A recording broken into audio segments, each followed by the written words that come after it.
Welcome to coverage of the 16th Swiss Gas Milano Marathon.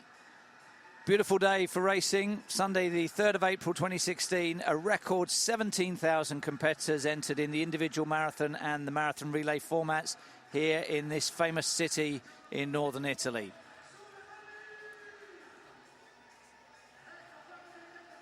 A lot of excitement in the air as race start time approaches.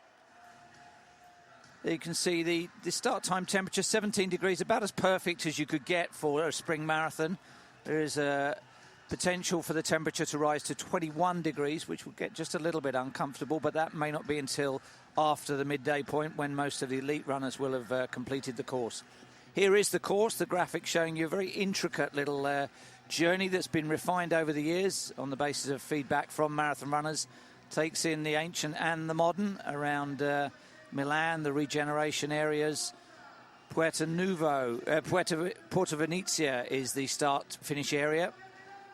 It goes out on some fairly long straight sections, no wind to speak of.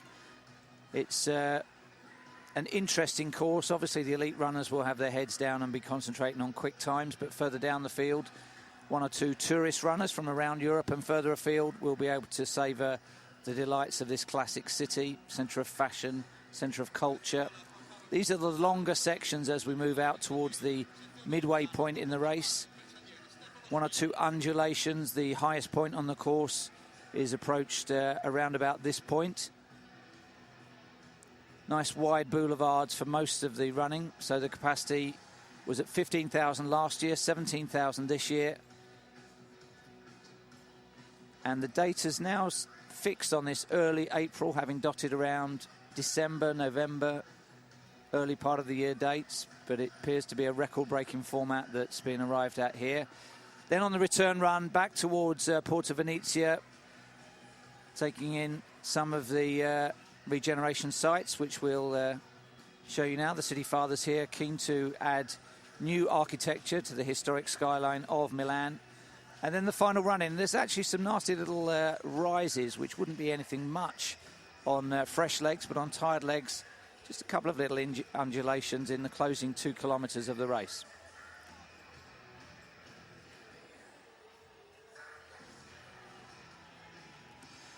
And that is the elevation profile. You can see it's not much. It is a pretty flat and fast urban course, as you would expect. But those little undulations, can you see them to the right-hand side of the graphic in the final 2 kilometres of the race? If you're tired, they will pinch a little bit in the closing stages. But if you're running well, nothing too great. No cause for crampons. T-shirts off already. No bin liners or extra layers required. It's very mild, as you would hope for in Italy in the spring. Great field been assembled here today. Part of the bid to push the Milano Marathon into the next tier of world marathons. It has an IAAF accreditation. You can see lots of team runners. Relay going to be run in 4 stages. There's a schools mini marathon over 1,500 metres as well. So a real community-based, club-based, family-based event, but runners from all over the world. I think some of those balloons are used to identify the relay runners.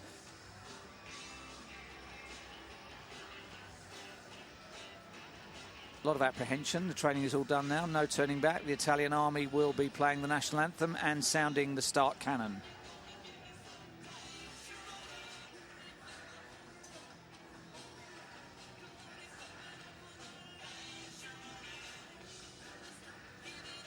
Run fast, live cool. That's the slogan of the race.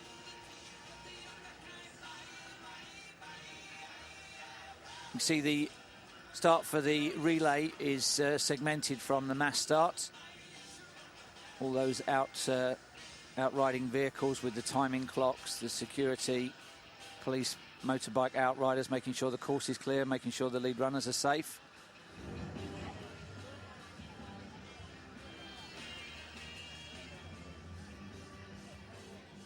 And some of the race pips will go as high as 17,000. These are the single and 4-digit numbers indicating the faster runners at the front end of that start assembly pen.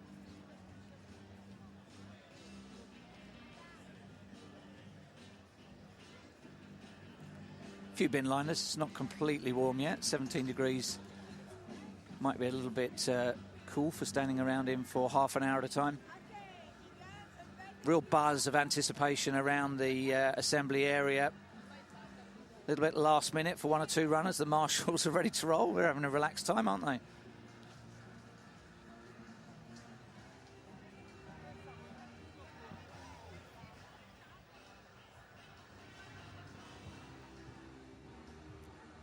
For that marathon relay, there are four legs of roughly 10 kilometres each. Changeovers at different points around the course. They're conveniently located for underground stations for returning runners, as well as those going out to their pickup points. 2,500 relay teams of 4 runners. It's a big feature of the event.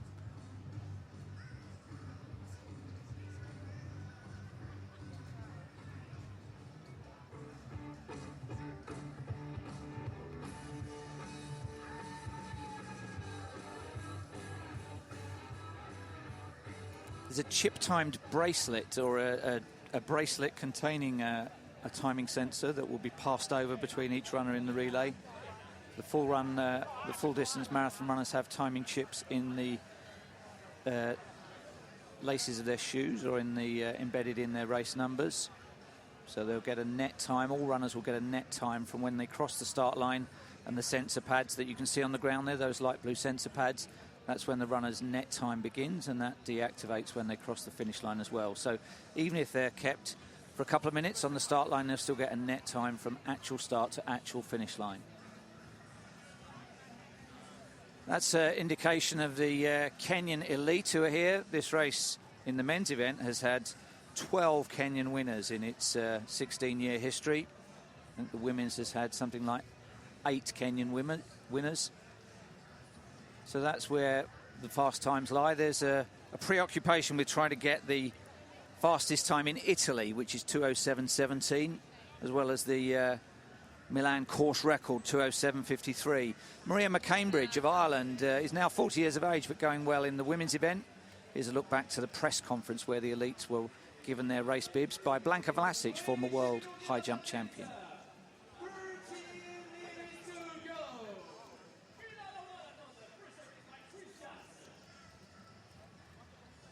So we're counting down to the start time. Most runners in the individual event now assembled. Elite runners will be last out at the front of that lineup. Italian Army getting ready for the national anthem. 2:07 used to be the world record not that many years ago. But it requires pretty precise pacing. The weather conditions which the athletes were concerned about are decent at the moment. So we'll hear what a couple of the elite runners had to say. And it will be former world number 1 Martin Lell, who's been invited to Milan, which was a training base of his, and the defending champion Kenneth Mugara, both from Kenya. They were interviewed yesterday about their thoughts ahead of the race. I find this race, first of all, I'm so grateful to be here in Milan. This was my place. I started to come and train, and then it was so interesting to have been invited here in Milan, because I find this a good city, and I also want to race here after a long time. So my interest is to come and to see whether I can do well with the current phase of the young athletes, and I'm so interested to be here again. I think about the course records. I'm not sure, but it depends on how the best setters are going to set the race, and also again to the weather of that particular day tomorrow, and also again it depends on the group of the athletes. How might they're strong enough to push the base.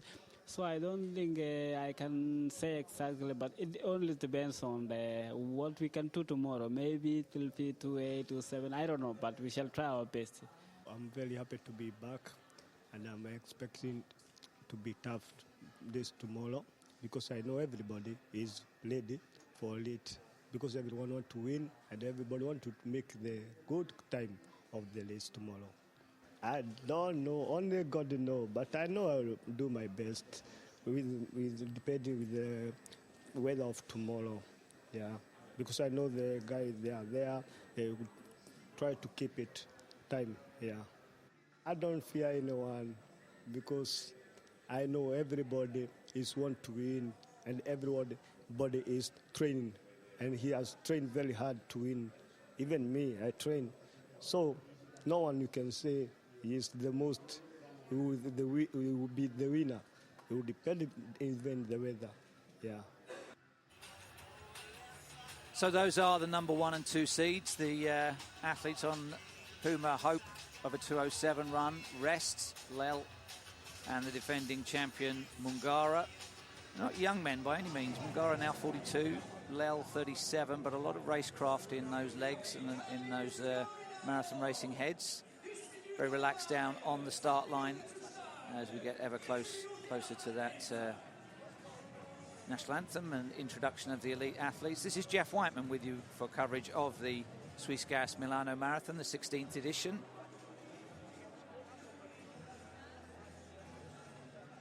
Athletes as far back as the eye can see. 17,000 across all formats. Record entry. Time for a selfie.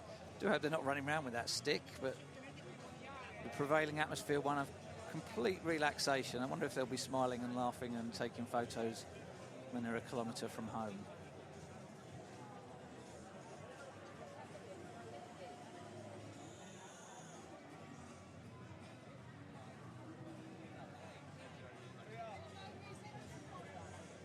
We're into the season of marathon running coming up later this month, London and Boston. This event as an early April date, now seemingly working very well for participation numbers and also for the recruitment of the elite field. It fits in very well with the rhythm of the athlete's year. Huge half marathon season almost complete. There is Mungara.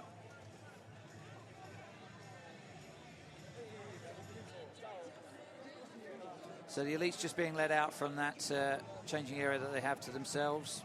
See a couple of athletes with pacer on their bibs. They will have the responsibility of taking the athletes to at least halfway on the target time that they've been allocated.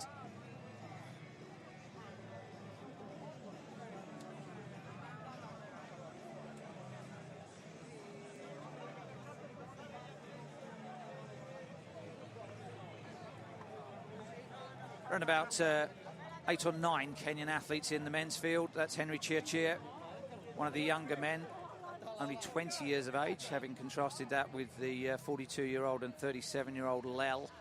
Tends to be a younger man's game. The Kenyans turn over and burn out quite quickly, relatively speaking, on the international circuit. So Lel, who was an outstanding marathon runner in the early part of this century, still going at a strong level. Maria McCambridge, I think, will be looking for something around 2:36, maybe 2:35 if she's aspirations for Rio for the Irish Olympic team. Now 40, but you can see in good form. I think she'll have a posse of pacemakers to accompany her. She's actually the quickest woman in the elite start lineup, notwithstanding the Kenyan guests. Very experienced runner. Judith Varga of Hungary. Taken a long time to work her way through the card to the marathon, but she's had a couple of good half marathons at the end of last year and early this year in preparation. She could challenge in the women's event.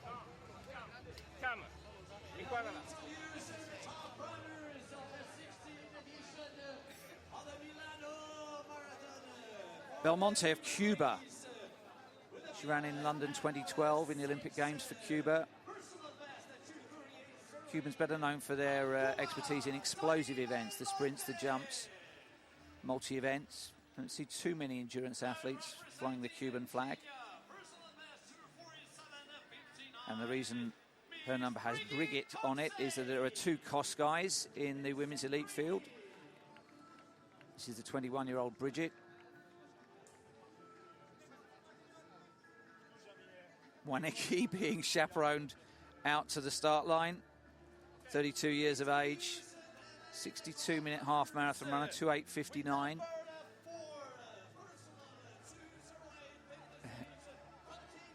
So he's there, even if he was one of the last reluctant runners to be led out.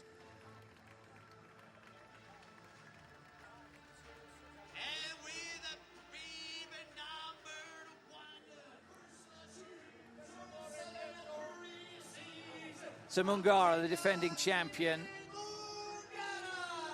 full of smiles, very relaxed, as you would hope he would be. He knows his way around this course. Can he go quicker than last year?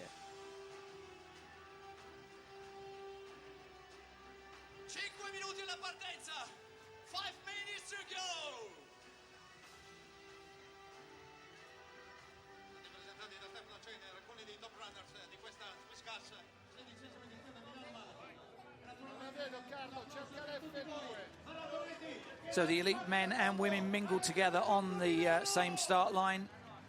Kia there alongside Mungara. This is Lel. Bit of a panicky late start for the great man, and doing up his shoelaces with just a couple of minutes to go. Crikey.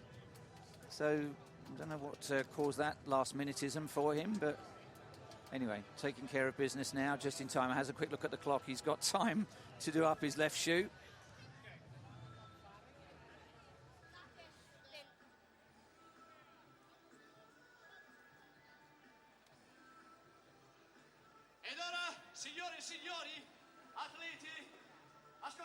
Fantastic sight.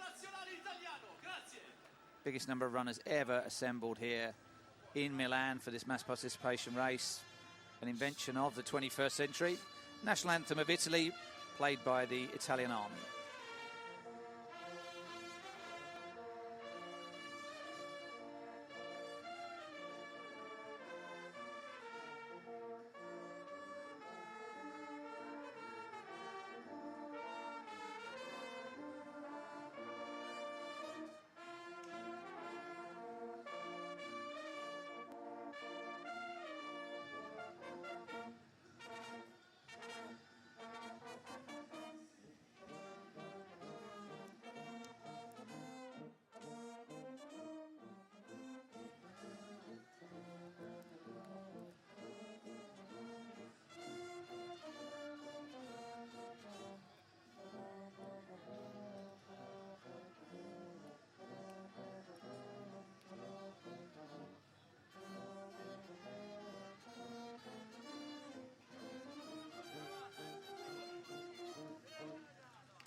So that's not the start. Those runners just having a final run out and moving forward, getting ready. We're within seconds now of the start itself. You can see one or two T-shirts and bin liners being discarded to the side carefully. Runners setting their own watches, even though they'll be looking at a clock most of the way round on the lead vehicle.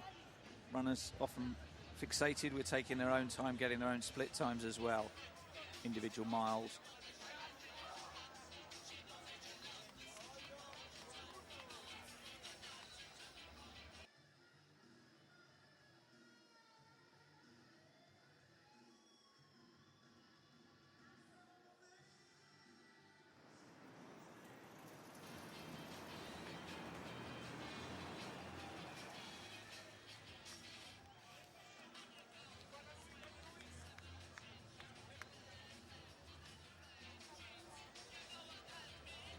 So everybody's now in position. Those sensor pads mark the actual start line.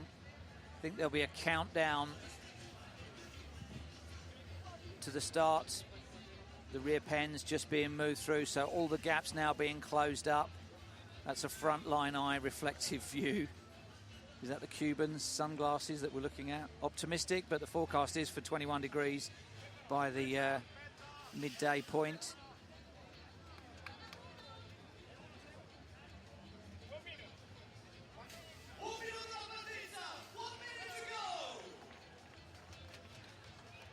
So we're into the final minute countdown. The marshals are moving away to the side.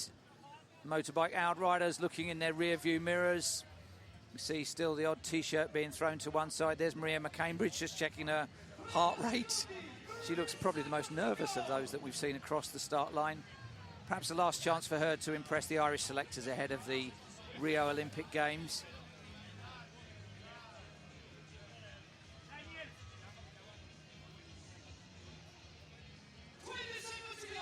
Final 20 seconds.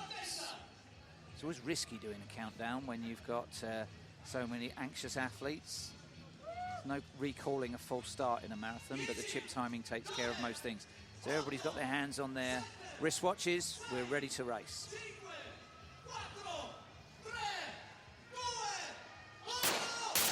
Away we go, a nice clean start in the end. That's the elite field that we're looking at there. The Flutterfetti piles down from the roof above, and we're underway. We're racing with the 16th edition of the Swiss Gas Milano Marathon, and they have gone herring out in the elite men's race. It will settle. There's a whole array of pacemakers to take the runners through the first 5, 10, 15 and hopefully 21 kilometres. And it will be about at that point that we will realise if 2:07 is indeed a possibility. Caption in the top left-hand corner shows the time elapsed and also the number of kilometres, or the proportion of the first kilometre that's elapsed where the lead runners are concerned. Beautiful sight from the air. Pretty clean running for these athletes. They're getting into it straight away. Not too much of a hold-up, using both sides of the carriageway. A few final handshakes down the field. And heading for that first left turn. So pretty slick start operation in here, in place here in Milan. 1 or 2 placards being offered as we get into the first minute of the race.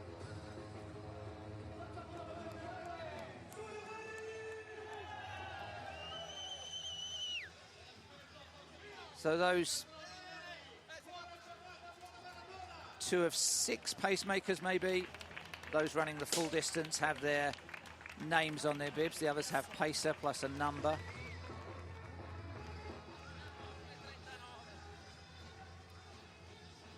We're back down with the athletes. So we'll be aiming for probably sub 4 hours, those going through the start line, barely 2 minutes into the race.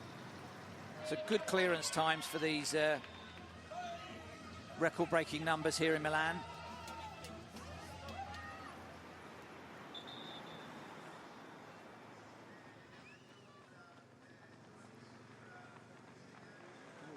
Kenya, Kenya, Kenya, Kenya, Kenya, Kenya.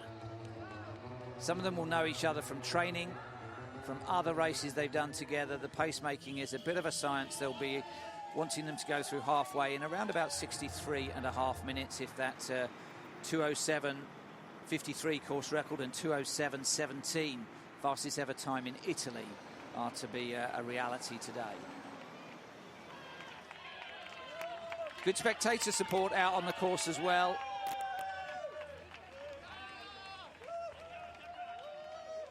But at the business end of the race, you can see 1 or 2 gaps already opening up outside of the first dozen runners. A little bit of a shimmy round the Land Rover there.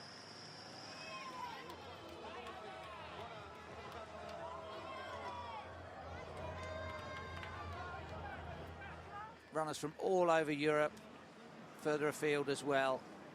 It's a real destination, Milan, and with this Easter holiday date, perfect opportunity for a city break. Great way to see the city on foot as well. So the pacemakers starting to shake themselves out a little bit. You can see that we have a race within a race, because I think that is a big gap now behind the last of those leading Kenyan male runners. So already the die is cast for the attack on 2:07. They won't all be there at the end, but we hope there are a couple of men still able to challenge for that time. That will just lift Milan in the world order of marathon races. Lots of smiles, lots of waves. I hope they're still smiling and waving on the return run.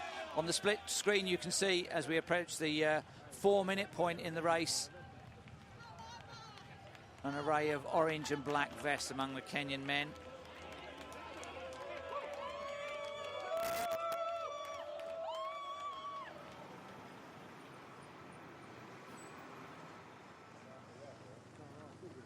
So lots of looking around, not too many words being exchanged in that leading group. Ruto nearest the camera, caused a bit of mirth amongst the production team, because Ruto means burp, B-U-R-P in Italian, so that gave a good chortle to those of, I'm sure he was completely nonplussed unless it's been explained to him. Looks as though they're working pretty hard at the front of that, which is just needs to steady up maybe a little bit.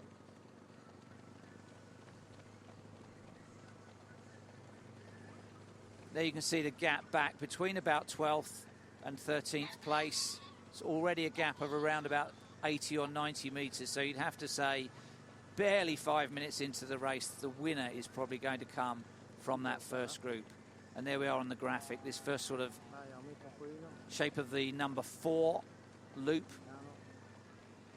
Takes them past the Diamond Tower, Bosco Vertical, near the start area, the first of the new landmarks in Milan.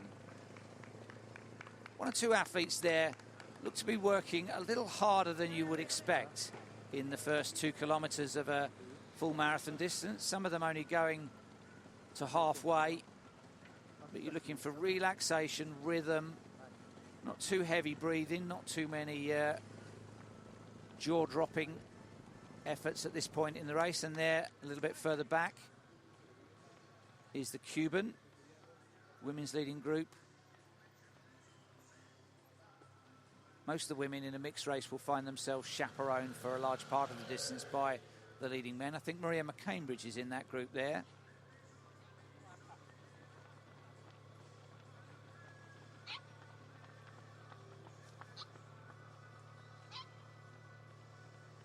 Is that Nikolina Sustic? Saw in that chasing group. So lots of looking round, lots of checking back, lots of making sure. 3:01 for the kilometre. That's pretty good pacing at this point. In fact, that's right on the money.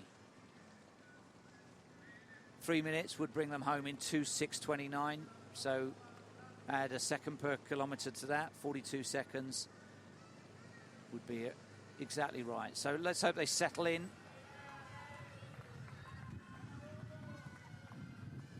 F2 is Richo Koskai, 240 runner, now 30 years of age.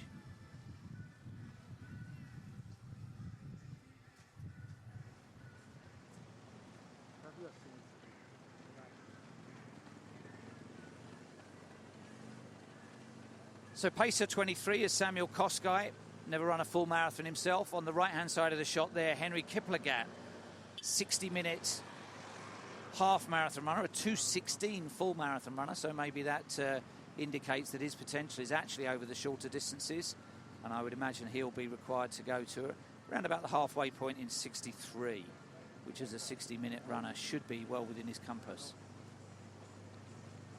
Spread right the way across this carriageway, so no issue around wind or tucking in to get a bit of a slipstream behind the leading pacemakers.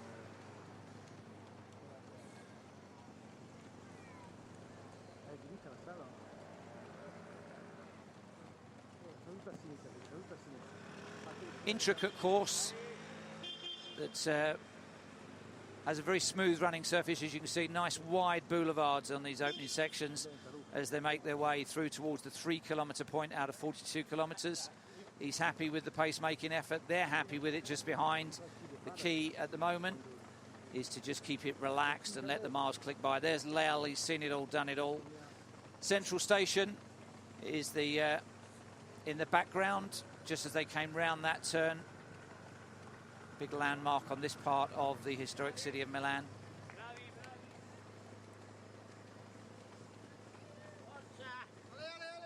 There it is in the background. So Lel in the orange singlet, the second runner that you can see on the right-hand side of the shot. Olympic athlete, London Marathon winner. Has he still got it? He talked in his press conference of, could we run 2:08, 2:07? Can he run 2:08, 2:07 still at the age of 37 with so many miles in the leg? It will be interesting to see if the great man has still got it as a competitor. I remember, I think the last time that he ran the London Marathon and won it, there was a little conversation between him and the race director, David Bedford, where it indicated that he was in no kind of shape. He'd lost a lot of training time. He wasn't fully fit, and yet he did pull the win out of the bag. So he's got a deeply competitive streak within him, but we will see if that still works for him on a day like today. Maria McCambridge going well in the women's race. All of the main competitors still in there in the men's race. A 3:08 split for that last kilometre. So you can see on the contraflow as the runners make the outbound journey on that number 4 shaped loop, but they've just slowed very slightly. I'm not sure why that is. It's not an uphill section, just ranging out a little bit more now. That's a drift out towards 2:09 pace. That's the low slung action of the athlete we saw earlier. Richo Kosgei, 30-year-old. Big gap up ahead. That's her own personal lead clock, but there's nothing much for her to chase. She's got plenty of company from those men, but a big gap to the other runners in the mixed race. Maria McCambridge is in there in the pink. I think she may be in second. That may be the second women's group that we're seeing there. One or two designated pacemakers, one or two other men just looking round to make it clear to us that they are helping her, not worrying about their own race.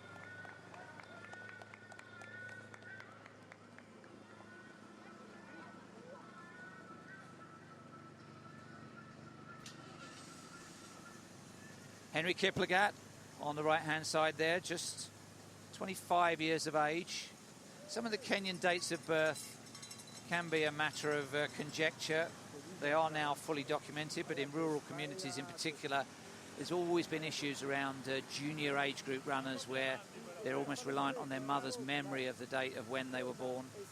Some of them give 1st of January as their date of birth. Some only give the year as their date of birth. It doesn't matter in a marathon because it's open competition. Might be relevant perhaps for a Masters prize for an over 40.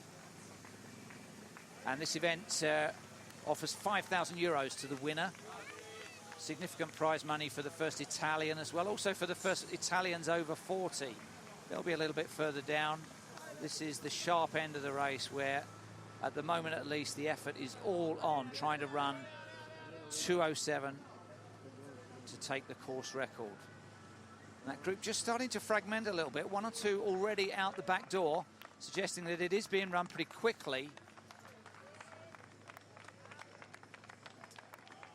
But the big names, those that are going the full distance, all tucked in the middle there. Mungara wears one. There's Maria McCambridge. She just has to be careful, especially as we approach the drink stations, that all those men chaperoning her don't get in the way.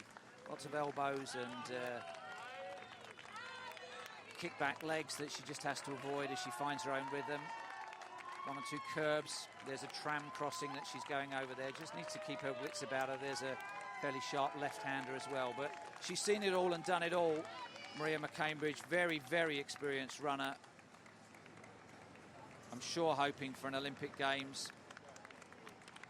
Second in the Dublin Marathon in the autumn of 2014, 2:34. That's her lifetime best, so only set 18 months ago.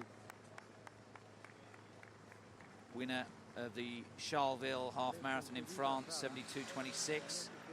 Also in that purple patch that she had 18 months ago. She's won in Dublin in 2013 as well, her home marathon. There's Mungara, the defending champion here. And he does look relaxed. That's how you'd want to be feeling and looking and giving off an aura to the other runners as they edge their way out of Porta Venezia on one of these long straight boulevards towards kilometre 5.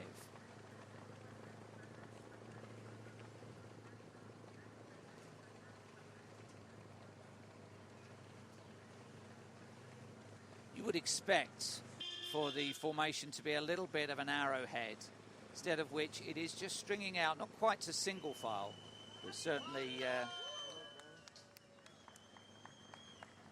So this is a little reprise of the Porto Venezia area, one of the regenerated areas of the city. Fantastic architecture. If you've not been to Milan before, beautiful city. These guys won't be taking much of that on board. They've got tunnel vision looking at the back of the head of the runner in front, or a fixed point on the road just about 10 or 15 metres ahead. Lel looks to be working a little bit hard at the moment. 14 minutes into the race. So the first split that we'll get that will give a projection to the potential finishing time will be 5 kilometres. 15 minutes would be sub 2:07 pace. That's coming up very shortly.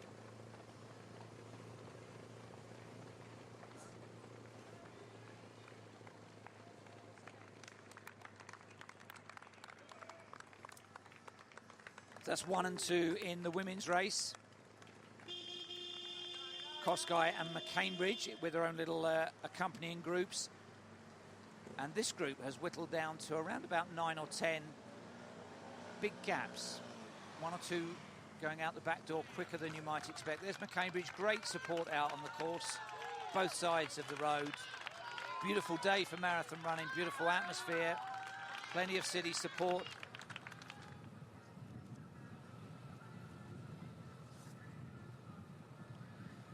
Bridget Jebchirshir-Koskai.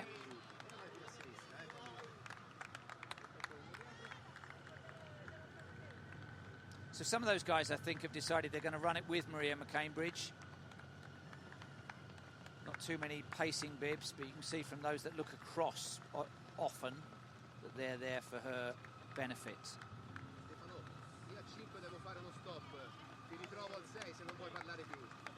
Some big gaps up ahead of her, so she will need the help of all of that group. Now that's relaxation for you, isn't it? Looks like she's out for a stroll to get her morning paper on a Sunday. Very composed, very cool, hardly breathing. Well, it's early days in this women's event, but I would say Koskai is looking very good value at the moment. Maria McCambridge just working a little bit harder, chasing her.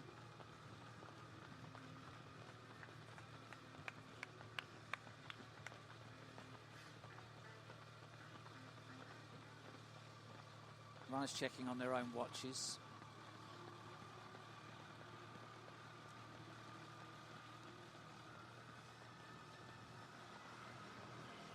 Both low-slung actions, can you see, for Koskai. Not a lot of knee lift there, just very economical across the ground.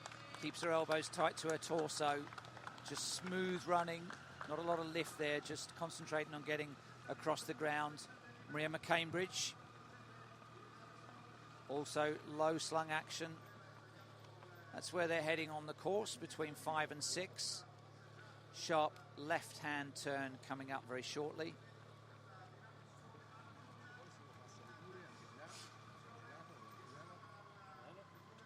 Don't know how many of that group supporting Maria McCambridge are actually Irish. I would think there must be one or two training partners or other Irish runners in there. Not obvious from the singlets, though, or the bib numbers. So a little race within a race for Maria McCambridge. Maybe on the road to Rio, hoping for an Olympic Games qualification. Those little cycling signals with the right hand down, just indicating they're going round the camera motorbike.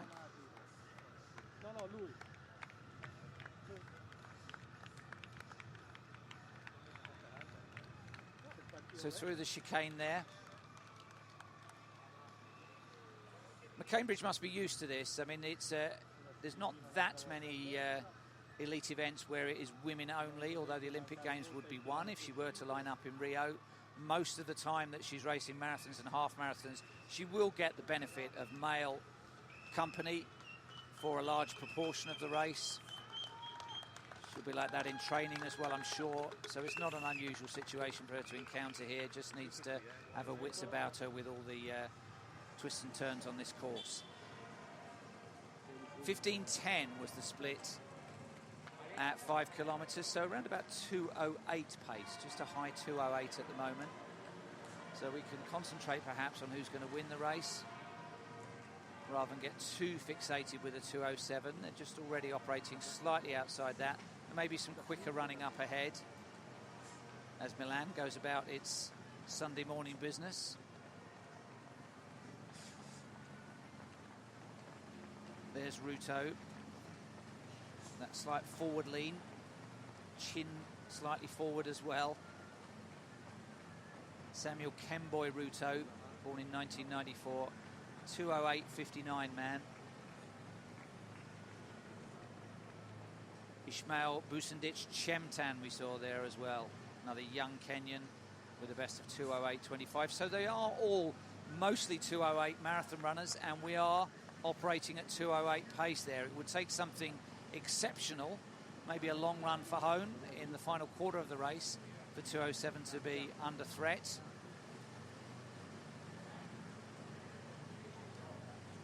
.23 on the left in the red and blue is the primary pacemaker, Sami Koskai. He's the one that looks a bit anxious, I think. He's got a bit of a frown on his face. I think he's worried about the responsibilities here.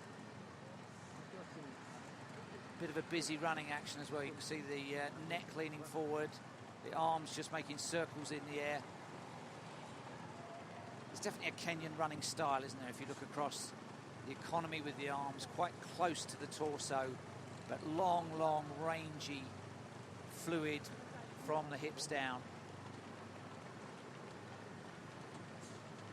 Very free running action for the Kenyans. This is like one of their tempo runs across the hills of E10 altituding the Rift Valley. 20 minutes into the race. And you can see it is a big gap now to what is effectively the chasing group, the camera bike. So this is the theatre, La Scala.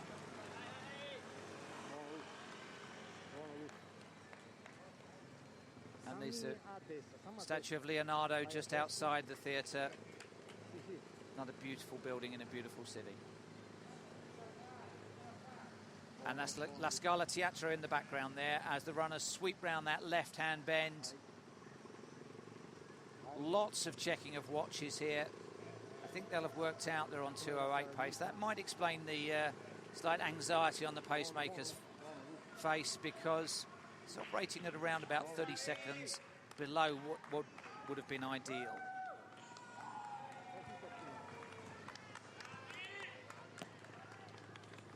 Quite a commercial section of the course here.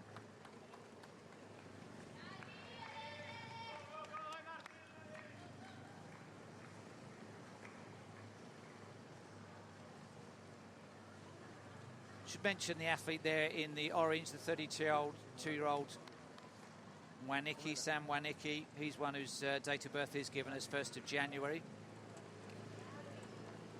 So Stefano Boldini, now the Youth Development Director of the Italian Federation, was the Olympic champion in Athens 2004. He's just ahead of Maria McCambridge, but he's actually for a corporate team in the relay. I wonder if, in fact, he is running for FIDAL, the Italian Federation, who he works for now.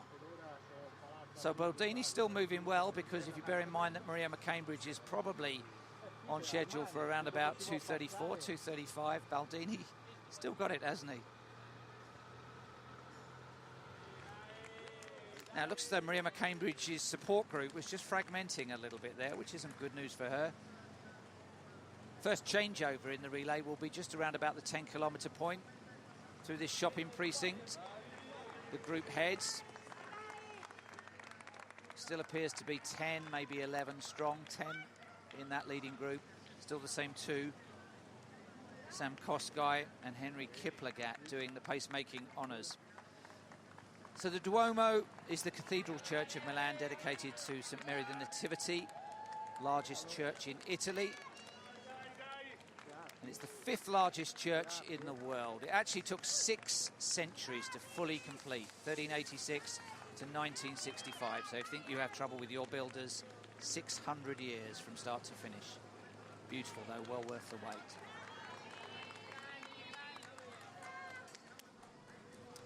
One or two shadows now appearing on the ground. The sun is out, rising higher.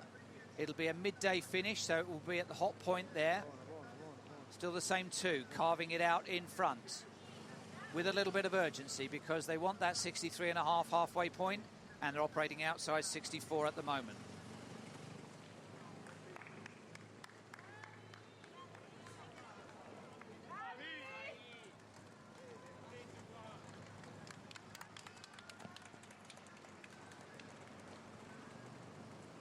Nobody yet has taken on board refreshments. They will have had one aid station at 5 kilometres.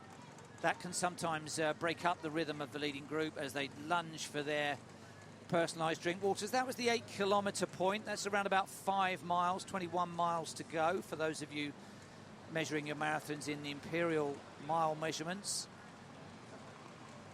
24 minutes, the pace. So still a bit of work to do for these leading two. And a little bit of gap opening up. That's the 5-mile point on the left-hand side.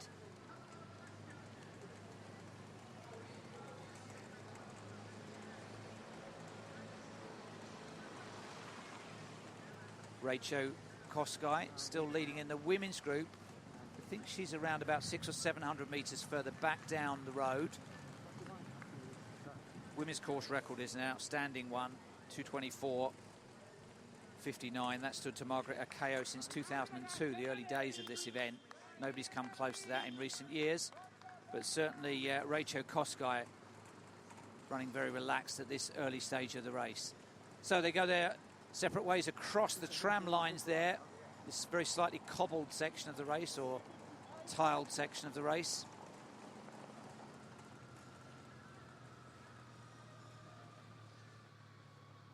And there's McCambridge in second in the women's event. That group not quite as bunched as it was around her. Just 2 or 3 athletes now helping her along her way. Meanwhile, Batman goes through a little bit further back down in Gotham.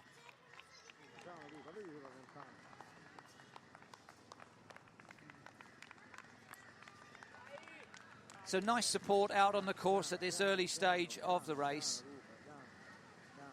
Three-way camera shows the leading men's group. Bottom right-hand side is the lead woman. And bottom left-hand side is Maria McCambridge in second in the women's event.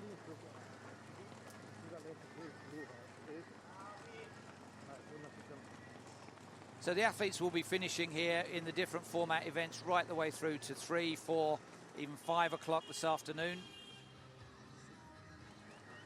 Baldini and McCambridge together. One an Olympian from 12 years ago, an Olympic champion from 12 years ago. The other hoping to represent Ireland, I'm sure, at the Rio Olympic Games. She's only now just barely 5 months away. Less than 5 months, in fact, to the men's and women's Olympic marathons in Rio.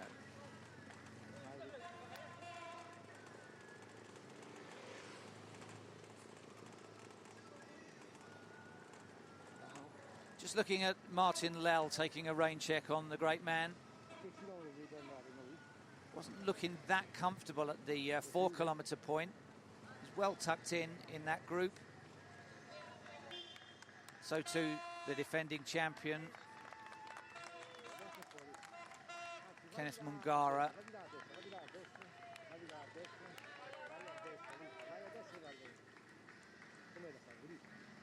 Just trying to get a look at Lell.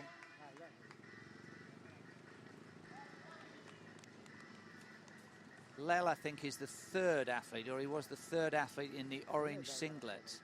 I think he's right at the back of that group. Difficult for the motorbike camera to pick up on him. But we like Baldini, don't we? Everybody knows his name in this city. Just a slightly lower slung action than 2004. Maybe a few more pasta meals, but still running well. And Maria McCambridge second in the women's race. I'm sure he'll want to stay clear of her as these runners go past the Duomo.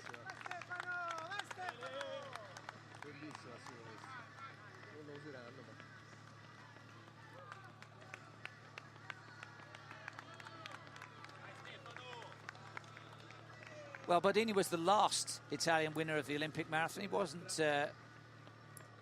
the only one, of course. We go back to Gelindo Bordin winning the 1988 Olympic marathon for Italy in Seoul as well. Great champion through the 1980s. Meanwhile, at the sharp end, there's Lell on the right-hand side at the back. And I think he's working a bit hard there. 3:03, so they are bringing it back on schedule. That's a quicker split, and that is exactly what they need. So they had one slightly wayward split. Maybe there was a few twists and turns. Maybe there were a few rises in the road. But the pacemakers are doing what they've been asked to, and that is 2:07. Now McCambridge has only got Baldini to work off. Now that group of about 7 or 8, I don't know if it's her varying her pace or whether they've just surged away, but she's not getting a lot of support now. She's going to have to work that one the hard way on her own. 30 minutes coming up. A 30-minute 10 kilometres would be 2:06.29. So they would want to be around about 30:10. And we're looking back now to the start assembly area because this is the marathon relay for teams just a reprise of that event. Big feature here in Milan. Companies, clubs, families, teams, workplaces, just friends. Counting down. Here we go in the marathon relay. Plenty of balloons in action to be negotiated below that arch. 4 times 10 kilometre. The Flatterfetti come streaming down. Hope they keep their mouths closed as they go through the gantry. Spectacular atmosphere. And on the split screen, pacemakers signalling, drinks available. So there's a 10-kilometre water stop. And the pacemakers have done their bit by grabbing some water to share. Is it Lel that's come forward to take that? Just a bit of a surge from him to grab that water from his countryman. 30:25, so it is right back on the money for 2:07. For that to happen, obviously the pacemaking needs to stay right on this schedule for at least the halfway point, and then for the second half of the race we need a group of maybe 3, 4, 5 athletes still to be in contention. Otherwise it will be hard. But look at that, you've got 10 within 2 seconds. So at this point, 2:07 is on. Baldini nearing the end of his stint. Maybe less than a kilometre for him left in the team relay.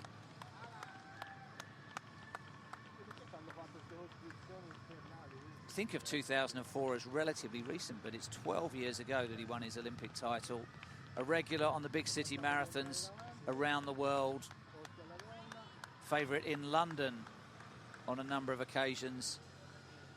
Had those glorious 4 years where he was the defending Olympic champion and always gave a pretty decent account of himself. Usually got himself to the start line in good shape, good racing temperament. And now in charge of youth development at the Italian Federation. Now this is starting to string out a little bit more than would be ideal for that 2:07 to be worked together as a team. Maybe that's just because they're going through a narrow section of the course with those parked cars. I think we're going to follow Baldini. Oh, he's...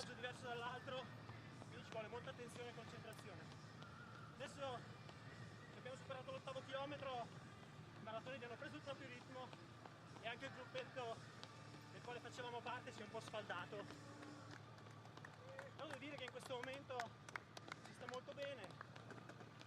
Ci sono dalle parti tra la prima e la Well, he's able to keep up a nice running commentary, isn't he? I thought he was just telling them how he was feeling, but giving us his life story there. Carry on, Stefano. Looking back from Cambridge, yeah, that's what it's about. Is he saying that he's helping her to get a qualifying time for Rio? I think he might be. Leggermente rallentato, mentre prima correva a 3:40 km, ora è su una proiezione finale da 2:40 che comunque penso che per lei sia un buon tempo. Yeah, I think he's explaining why he's no longer Olympic champion. No longer doing the miles, putting in the work for the federation, enjoying his pasta. Still got it though, hasn't he? Still got that economical running action. I think he might be the other side of 40 now as well, age-wise, so good advert for running. 11 kilometres down, 31 kilometres to go.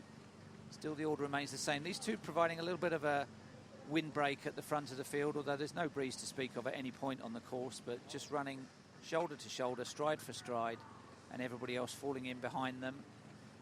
Ruto, the first of the athletes going the full distance in the orange singlet, in about 3rd or 4th at the moment. Ismail Chemtan, 23-year-old.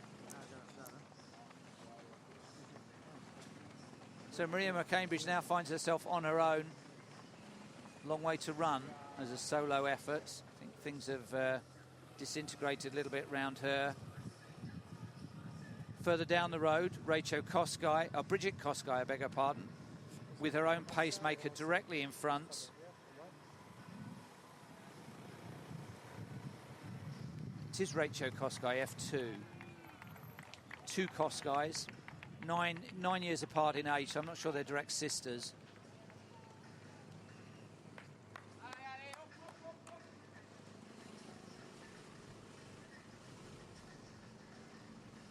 So 35 minutes into the race, more than an hour and a half to run.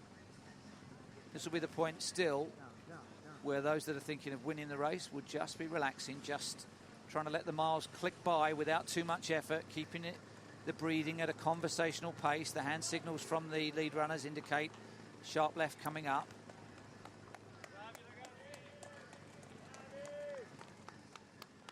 It is an intricate course, this one. Takes in the very best of the city. We've got some great landmarks still to come up. Stays flat, stays fast. 3:01, so they are operating beautifully on schedule for a 2:07. They had just that one 3:14 kilometre split that drifted things out. Baldini and McCambridge together, nobody else in sight. Maria McCambridge, unfortunately, has still a long, long way to go. Stefano Baldini will very shortly hand over to the second leg runner in the relay, and that might bring somebody in that will spurt away from Maria McCambridge. She has to get her head round that it's a relay runner directly ahead of her. And I think he's probably into the last minute or two of his leg, because he's running at around about 2:36 pace. It's just over a 10 kilometre split. So he's maybe only got a couple of minutes to run before he hands over Baldini. And I think it's a wristband handover. So the chip is contained in a bracelet. I don't know if that's what's on his left wrist there or that's his watch. But that's what gets handed over to the leg two runners in the marathon relay. Rachel Koskay, 78-minute half marathon runner, 2:40. So she's slower than McCambridge, but ahead of McCambridge at the moment. Baldini may be kicking in a little bit now towards the end of his first relay leg stint. There on the graphic you can see where the athletes are. Blue for the boys, pink for the girls. So it's around about 900 metres between the leading men and the leading women, maybe a kilometre at this point in the race. About a quarter of the way into the race, and a group of 10 still intact, but it is Lel at the back of that group. We saw him come rocketing forward to take a drink when it was offered by the pacemaker. He's now drifted right the way back. You usually like to see a pacemaking group quite tightly formed. It may be the twists and turns just stringing them out a little bit. So we're looking at the women's leader bottom right, Baldini bottom left, and now back with the elite men. Some quite high curbs just to swerve round there. I think there's still potentially, just looking at the bibs, 4 pacemakers in there. I don't think it's going to be these two doing the work the whole way. So is that the changeover for Baldini, that arch? I think it is. I think his stint's nearly done. Plenty of applause for the former Olympic champion for Italy.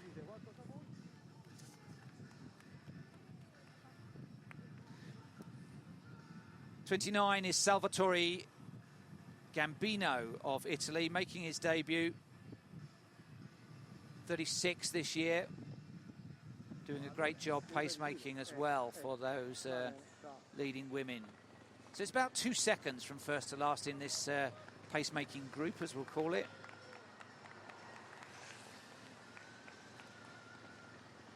Samuel Koskay in the red and blue on the left has led pretty much the whole way. Now, I don't see any other athletes with pacer on their singlets, so I think it is going to be maybe one guy at the back there. Oh no, Baldini's still going. There's his bracelet. Bracelet's off and ready, so that arch.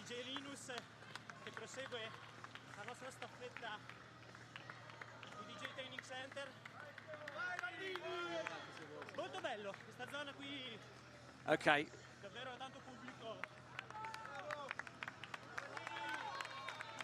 So he's just explaining the bracelet is off because he is handing it over. He's just about done. He's run a nice, cool and composed leg there, the great man. Did a little bit of work to help Maria McCambridge. Unfortunately, as he hands over, the next runner will inevitably go out quicker than Baldini is finishing. So looking for pacer singlets, I think it is just the 2 at the front. So all of these must hope they go as far into the race as they possibly can. But I'm not sure in the case of 24, Henry Kiplagat, that's him there, the taller figure with the black top singlet. He's a 2:16 full marathon runner.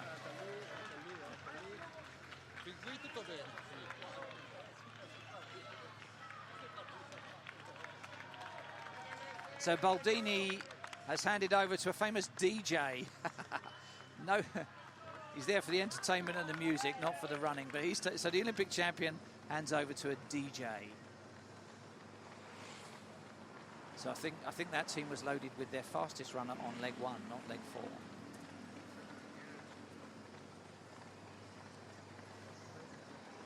So the next drink station will be at around about 10k. Mr. DJ has got more pacemakers than Ruto at this point, notably going out more steadily than Baldini did. But it's for enjoyment, the relay. There's some competitive teams in there, but there are some celebrity teams, some charity teams, groups of friends, several generations from one family as well. Lel, I think, is still working harder than he would like at the back of that group. Sense that he might be a little bit further forward in it if he was feeling completely comfortable, not last man. So, has he still got it in those 37-year-old legs? In the orange at the back there, seen and done most things. Is London Marathon record extraordinary? Second, first and first. Double winner in New York. 5th in the Olympic Games in 2008. But many, many miles in those legs for Martin Lel. We shall see.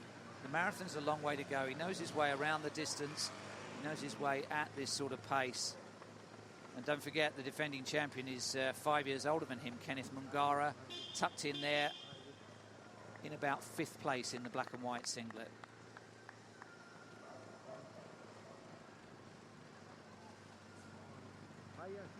So this is the school marathon. It's a 1,500-meter race.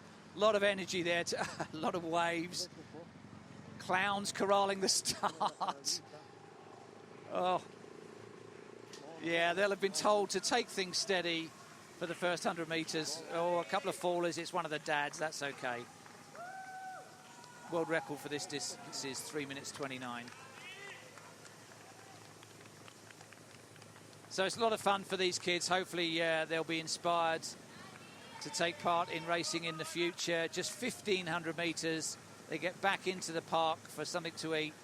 Chance to play with friends, be with their schoolmates, with their teachers. And they'll be well finished in time to see the conclusion of this race, which is now approaching 3/4 of an hour in a race which we hope will be 2 hours and 7 minutes. And right now they are still operating at that course record pace. A reminder once again, the course record 2:07.53, so only just under 2:08, but it was set 6 years ago to Duncan Kibet of Kenya, who was in great form that year. And the fastest ever time in Italy, which I think was set in the Rome Marathon, 2:07.17. That would thrill the race organisers. I think you can see the race director now and again being caught in camera shot on one of those lead vehicles. He's paying close attention to see whether this pacemaking can be kept true. There's 1 and 2 in the women's race.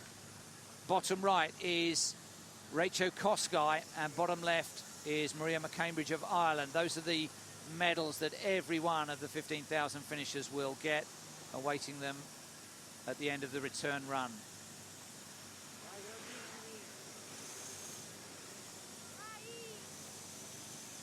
And Lel is off the back there.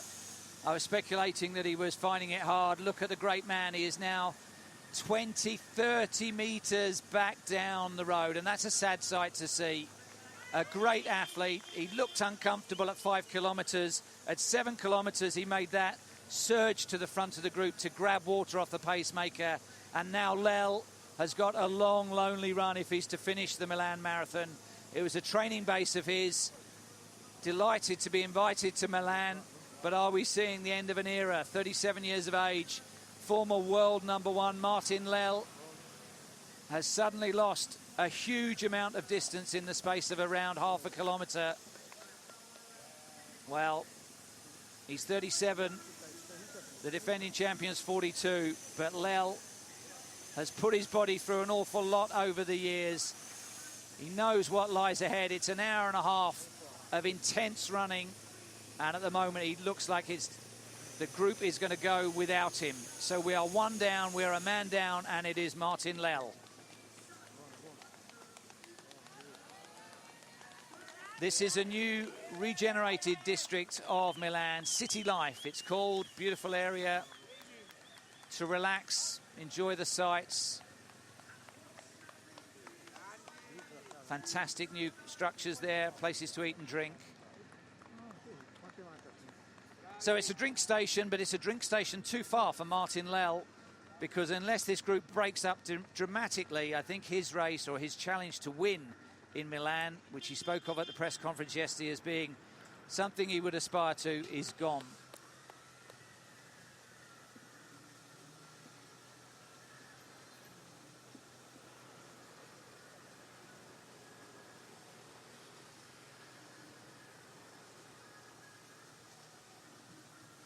Bridget Kosgei, super relaxed, and she has a 2-minute lead. 2 minutes over Maria McCambridge, then Ben Lafkir, then Belmonte of Cuba, then Varga on her debut for Hungary, then it's Nunes, then Sustic and Belusic, but there's 4 minutes separating the leading 8 runners in the women's event. So there are 2 Kosgeis, but I think we were only getting the graphic for Rachel Kosgei. Bridget and Rachel are still in there. We'll clean that one up next time we get an interval, but it would appear to be Kosgei 1, Kosgei 2, and Maria McCambridge in third. This is the athlete who was pacemaking Maria McCambridge. She's now well ahead of her, a lot further down the road. I don't think she's in camera shot yet.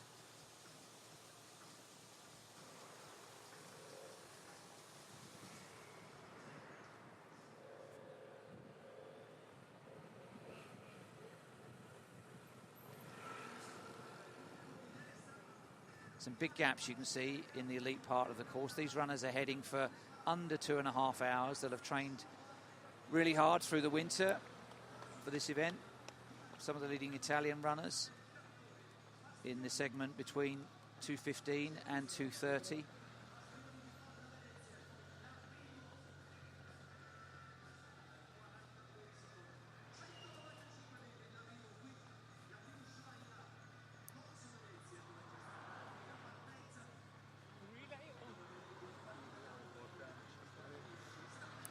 So a very long straight section these guys are enjoying together. So much easier to take on the second half of a marathon when you are in company. You can match strides, you can just feed off the other person's rhythm. And they need to do that, you can see, because up ahead there's a little bit of no man's land. It's a big effort to close that gap to anybody up ahead. 1 or 2 will be peeling off the leading groups and drifting all the way back down through the field, but otherwise it's a brave man that accelerates to close some of these gaps at this point in the race. Rachel Kosgei, a 2:40 marathon runner. She's operating way inside that. So looking for the fastest run of her career. In fact, neither of her personal best stated times are particularly impressive. Here's the finishers in the school mini marathon. 1,500 metres, celebrates, arms aloft. Sprint finishes, lunging for the line.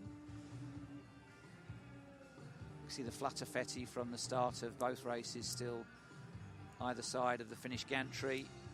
Looks as though there were 500 to 1,000 kids out there enjoying their 1,500 metre school marathon.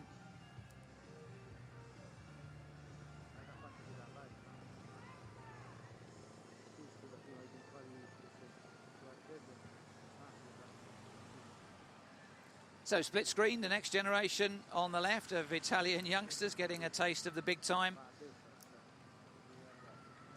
And on the right-hand side of the shot, the fate of whether we get a 2:07, I do suspect, will be on how far the pacemakers can go on this. If they both step off at halfway, it will be very, very interesting, because then somebody else will need to keep the pot boiling at around about 3 minutes per kilometre. Otherwise, the potential for a fast time will drift away. First of the teachers, is that our first girl finisher?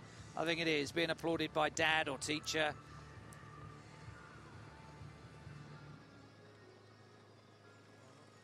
So plenty of runners still to come in the school marathon. Teachers have done pretty well running with rucksacks as well.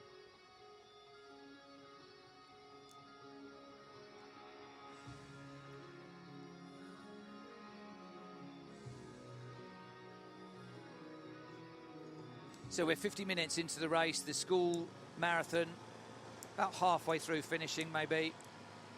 And this group so far clear. We're looking back to see if we can even see Martin Lell. I wonder if he's going to finish today.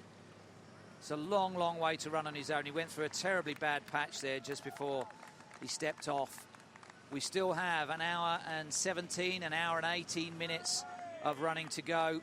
And all of this group will be hoping those pacemakers can keep it going beyond 21 kilometres. I'm not sure.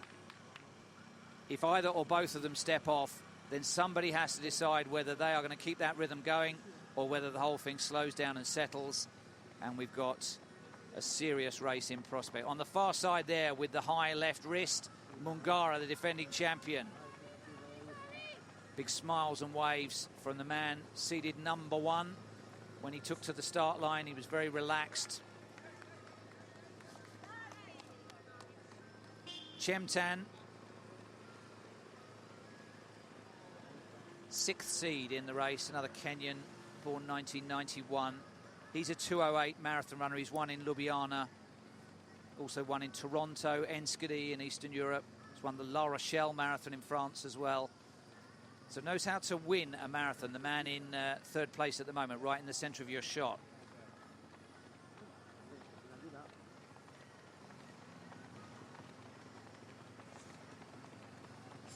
So we're looking at the Portello district of Milan. They pretty much take in all quarters of this beautiful city. Areas that are being rejuvenated in some style as well. So one for the 21st century Milanese. Every time there's a chicane, every time there's a drink station, there's the possibility of disruption within this group. So that carefully established pace-made rhythm can go awry as people lunge for drinks or take a turn a little bit late and chop across somebody else. Henry Chirchir is the athlete at the back at the moment. Marathon winner in Hanover in Germany. But he's near the trapdoor at the moment. He looks pretty comfortable though. I think he's perhaps just hitching a lift on the back of the wagon train. 30-year-old.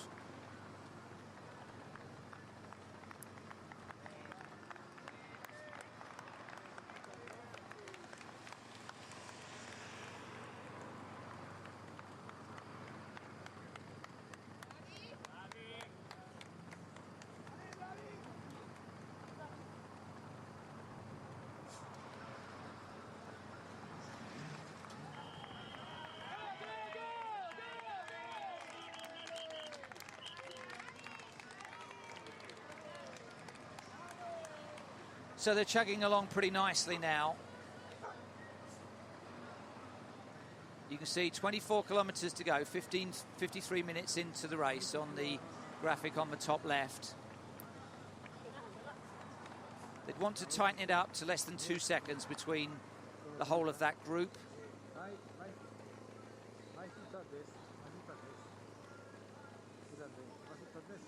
Mentioned some of the other athletes in there. Samuel Mwaniki, runner-up in the Lisbon Marathon. He's in that leading group as well. I think so too is Ernest Ngano, seeded number 5. Winner of the Dongying Marathon in China. Runner-up in Torino, just down the road. Here's the underpass, so this will appear as a downhill on the course profile that we looked at the start of the race. Nice sweep into the shade, although I have to say the temperatures are holding up nicely for marathon running. We're probably just drifting towards 20 degrees Celsius. That's pretty much perfect. Humidity at around about 70% and no breeze of any kind really out on the course. So it's a good day for personal best times. Just leaning into the uphill ramp out of that underpass. The breathing just lifts a little bit as they come back out onto level ground.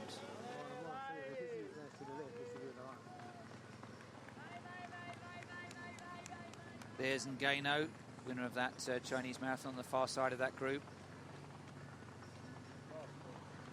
Evans Correa in the black in the middle of the shot there. Little half marathon runner, 61.55. 29 years old.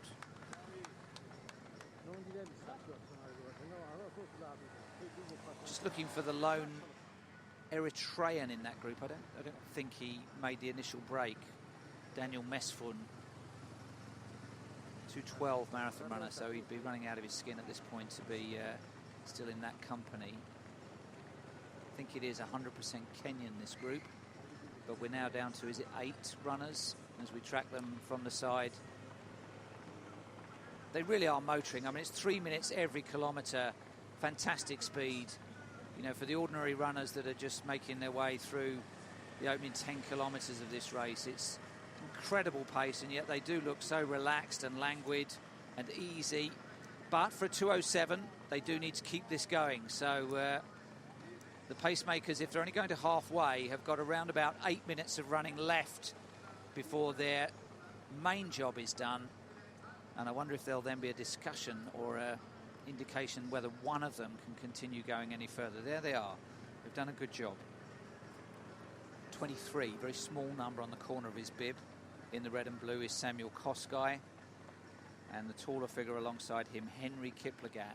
They form that block at the front of the field. They've switched sides a little bit, but they have maintained 1 and 2 stride for stride for the whole of the first hour of this race, and it has been, barring that 1 kilometre, exactly on schedule. So we thought with a 3:14 split, perhaps that may have been inaccurate, that they were drifting outside, but they did seem to be a little bit anxious, and there was a quicker kilometre to bring them back on time.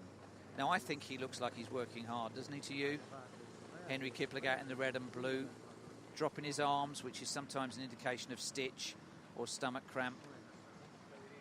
I think the responsibilities of running this at 2:07 pace have weighed on him a little bit. He's looked a tense marathon runner. Compare and contrast that with Kosgei, the lead woman. Arms very, very close together, staying almost lassoed to her chest. Head very, very still indeed. No vertical bobbing at all. Very linear action. Massive, massive gap back down the road. We get a look perhaps 100, 200 metres back down, and there is nobody outside these 2 pacemakers, and let's count them. Is it 8, 9 runners? 8. 8 plus the 2 pacemakers. Minis are still going. 1 or 2 teachers and dads there trying to look cool. Look as if they're chatting and chaperoning, but this will be quite hard work for them if they don't do a lot of running. There's Ruto, the man whose name means burp in Italian. Diminutive figure. He's got that slightly forward-leading chin. Tilts his head back, which makes him look perhaps a bit more fatigued than he actually is. Seeded 3 in this race. 2:08.59 is his best. That's him on the furthest away from us there in the orange vest. Ljubljana, 3rd placer with that lifetime best. Winner in Turin.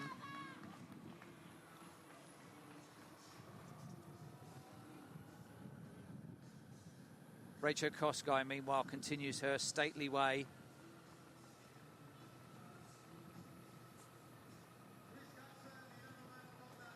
So it's saying Bridget Kosgei. I have F2 in the programme as Rachel Kosgei. Wouldn't be without precedent that they're wearing each other's numbers or chips, but it is one of the Kosgeis in the lead.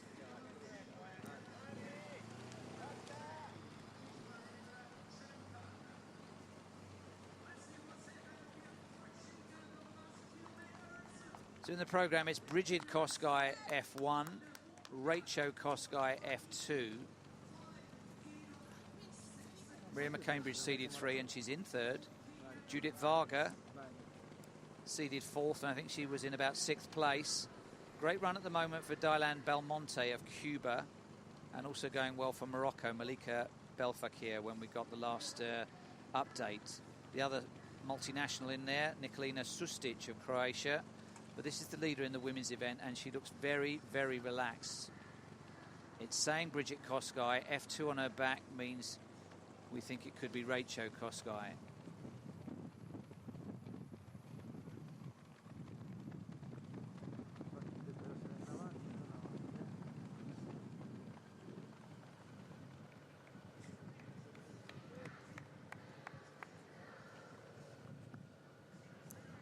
So the split screen showing the leaders exactly 1 hour into the race now.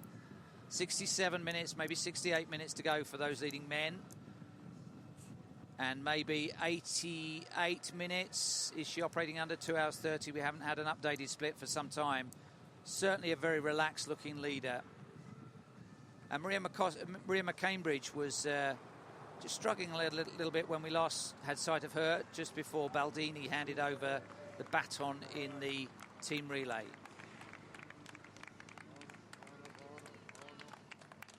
Bottom left of the shot, that's the secondary group, I think. The chasing group in the men's event. So taking on board bottled water, sharing it around in the group. They have their own specially prepared drinks, but this station is one of those for just generic water. Not the specially prepared athletes only drinks with carbohydrate and electrolyte fluids in it. Doing the right thing when they think of it, where they discard the bottle to one side so it's not a trip hazard for any of the runners or even the motorbikes following. So we're at 20 kilometres. That's not quite halfway. 21.1 kilometres is halfway. 61.10. And I think they're on for the course record at the moment, but not on schedule for the fastest time in Italy. So it's tracking towards a high 2:07, maybe even a low 2:08. And look how these two pacemakers, maybe as they subconsciously surge towards their halfway stopping point, are just getting away a little bit. So the others, I wonder if they sense that these two are going to be stepping off, just gathering in their own little group, a couple of strides behind. 8 men in that chasing group. Possibly 1 kilometre to run for at least one of these pacemakers before their job is done.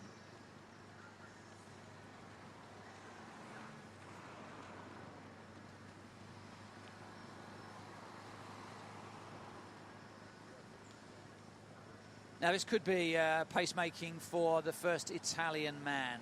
Don't have his number.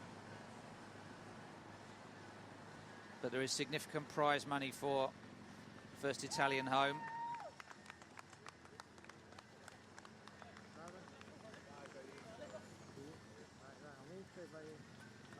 Pacer 25, I can tell you, is Felix Chipchumba.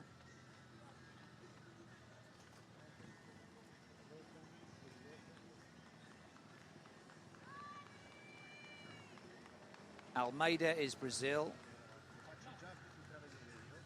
And 18 is Dos Santos. Sorry, well, it's two Brazilians, Almeida and Dos Santos of Brazil, with their own pacemakers. So 2 men from Brazil in the year when Rio will be hosting the Olympic Games in just 5 months' time. I wonder if they're looking for a qualifying time to challenge for selection for Brazil on home soil for the marathon event. So approaching 21 kilometres, and just right beyond that is the halfway point. Have the pacemakers gone? No, there they are. But that's a little bit of a gap, the biggest we've seen in the race so far. And I think there's almost like a them and us thing going on, where the pacemakers, who may just be tasked with 1 more kilometre of running, are kicking in slightly. There's a conversation going on. I wonder if one of them's going to be carrying on for a little bit further. I'm not sure about that, especially in the case of Henry Kiplagat. I think he's working very, very hard. I've seen a lot of runners over the years. I don't think I've ever seen one more relaxed than this. Look at Kosgei. She is just absolutely cruising. Some of the guys on motorbikes look more out of breath than she does.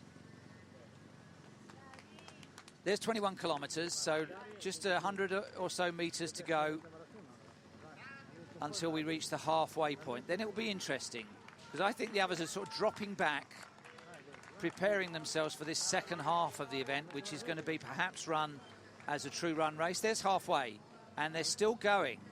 Interesting.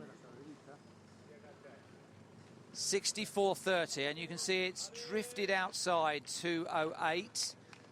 So I was crediting them with the potential of just under 2:08. Don't think so at the moment. I wonder if this group just dropped away a little bit in that 1,500 metre segment before halfway. Wonder if they were expecting the pacemakers to drop off, but they're still going. So have we got somebody to take it to 30 kilometres? That would be the best possibility of quick times. Or is there an agreed point where they are going to step off?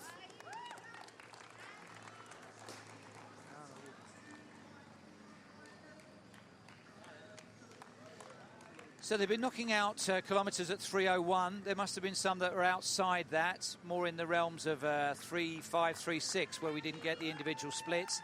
That would account for the halfway time being the wrong side of a 2:04, a 1:04. But we press on, the pacemaker's still going. And Koskaya presses on as well. Be an interesting split for her for the halfway point. I don't think the women's course record. So yeah, projecting to a high 2:08, 3:03 average per kilometre. So there's been a couple of slower ones in there to take that down.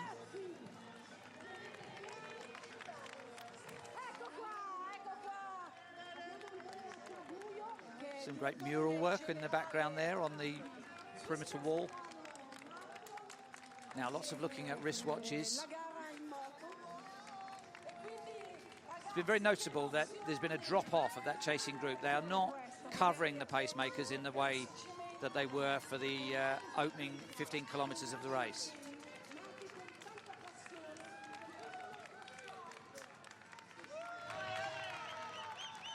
Ten is Mesfun, the Eritrean, giving the thumbs up. Well, he's powering along nicely there, isn't he? I wonder...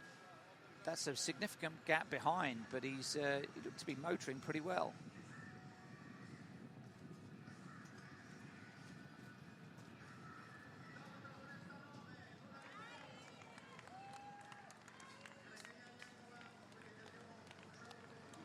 So they're drawing back close to them. I wonder if it really was the case that they were expecting to be on their own without pacemaking assistance, but we're now back at 22 kilometres, 20 kilometres to run. Estimate still at under 2:09.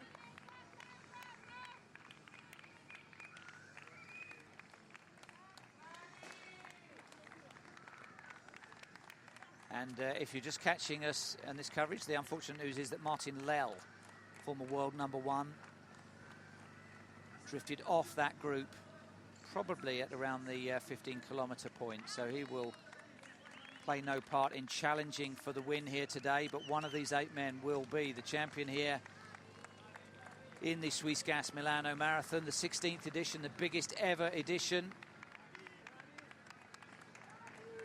It's when you see the cyclists, isn't it, or the other athletes out running, you get a sense of how locomotive this speed is for this leading group of Kenyans. Still the same 2 pacemakers doing a superb job. Words being exchanged. I think they know they're outside of that course record potential. This is the San Siro, home of AC Milan for many years, and Inter Milan as well. I think they're getting a new ground in the City Life district on the former Alfa Romeo plant as part of regeneration. The new Emirates Stadium is going to be built there, along with housing and commercial premises and a park. So into the second half of the race we go. Mwaniki looks relaxed. 1 or 2 just sweating a bit, just breathing a little bit heavily in that leading group. Split screen showing the Eritrean. He appears to be playing catch-up. He's got a very busy, quick-stepping action, but he is operating a long, long way down that the road behind that leading group.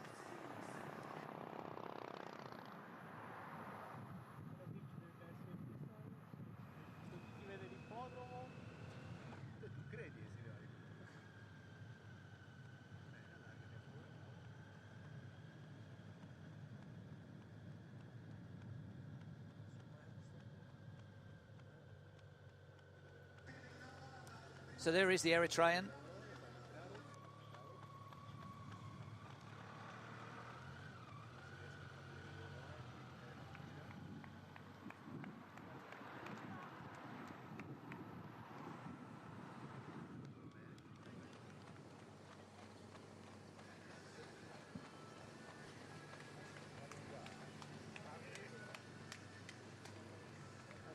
So that's a huge stretch of road ahead of the Eritrean. He is working hard, he is moving well. I wonder if he's come from a group much further back, but he's got nobody in sight, just this one lone camera bike outrider with him.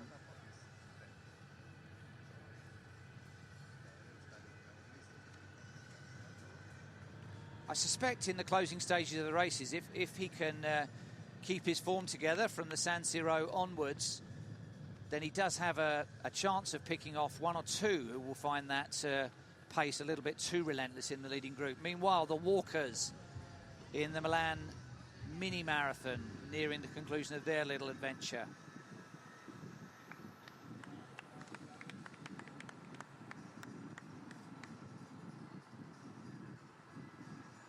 Kosgei still comfortable. The runner with 27 ahead of her is Daniel Gatharu, pacemaker. He's been with her the whole of the race. And it's a big gap up ahead of her, so it's been just the two of them carving it out together. Another runner just to the left of her as we see her, but I'm not sure he's a designated pacemaker. We'll pick up on that when we see his number. I think he's just a fairly elite male runner.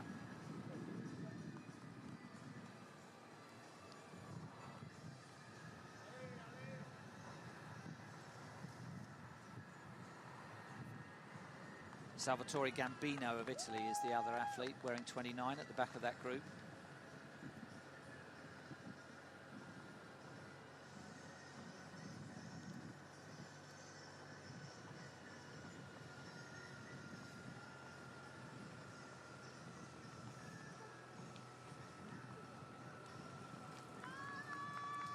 Now, I think we're riding with her because she will be approaching the halfway line, the halfway point very shortly. So she's on 72 minutes now. For the course record to be in danger, she would have had to have gone through halfway, but it is a very venerable record set by Margaret Akeo way back in 2002, 2:24:59. So I think she's a couple of minutes away from that halfway point, but I think she's certainly on for the run of her life, because whichever of the Kosgeis it is, F2 should be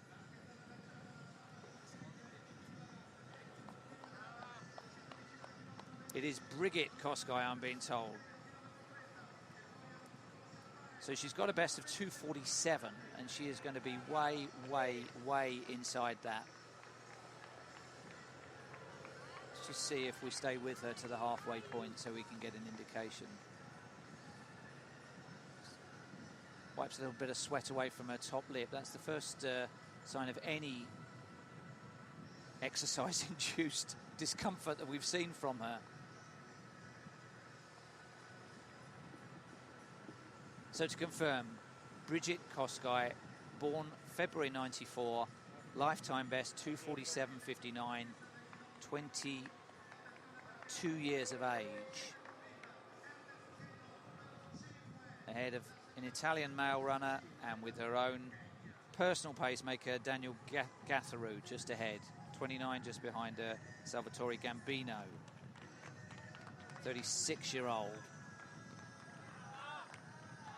And he doesn't have I don't know if it's his debut, I guess it must be, for him not to be listing a marathon personal best, or it's unknown. Now, is this the halfway arch, or is this the 20?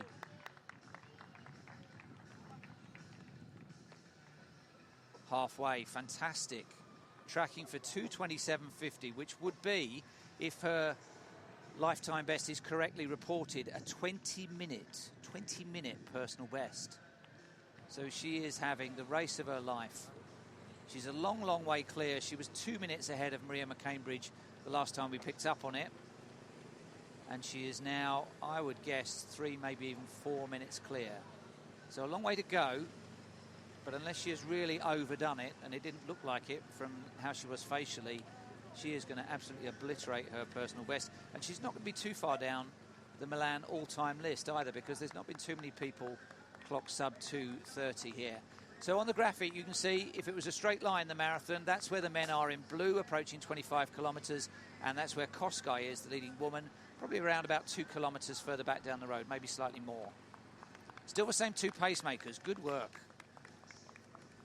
So there's a bit of standoffishness from the chasing 8, but they're now back in arrowhead formation. We are 75 minutes into the race, And we've got around about 52, 53, maybe not 54 minutes of running still to go. So this is the point where it will start to hurt a little bit for one or two of these in the leading group. If they've overcooked it in the first half of the race, this will be payback time over the next 10-kilometre segment.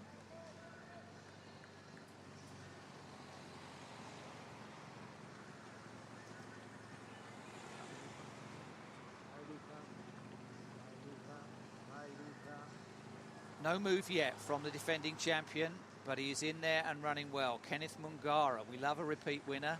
Mungara's got a lifetime best of 2:07.36. This race has a history of close finishes. The hand signal's coming in. What's that for? Is it a turn? Is it a drink station? And I think one of our pacemakers is a drink station.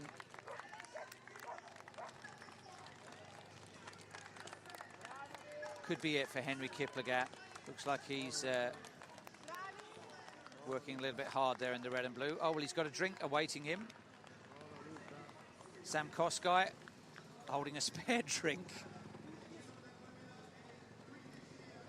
That's confirmation of the world records. What fantastic records they are as well. Kimetto, 2:02.57 in Berlin 18 months ago. Paula Radcliffe, 13 years ago in London. I was there, 2:15.25, almost the perfect marathon.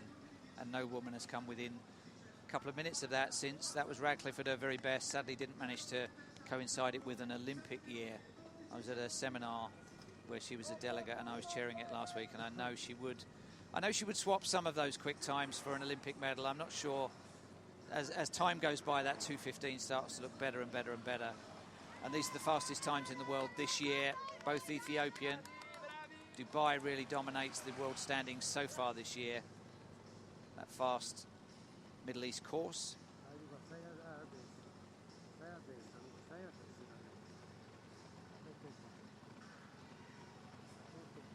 So after drifting away a little bit at the drink station, Henry Kiplagat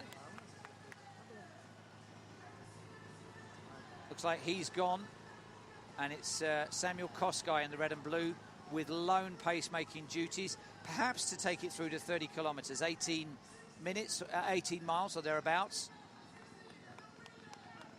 Couple at the back of that group don't look comfortable now, do they? You can see it's all starting to get a bit serious. Less spectators on this point in the course. Temperature's still favourable, the humidity's still favourable, the wind's still favourable, but we're entering crunch time in the marathon, the third quarter of the race. Somewhere in there is a winner, but who's it going to be in this group? I don't think this guy's going the full distance, but he looks better now than he looked at 5 kilometres. Long-term pacemaker. That habitual glance down at his wrist.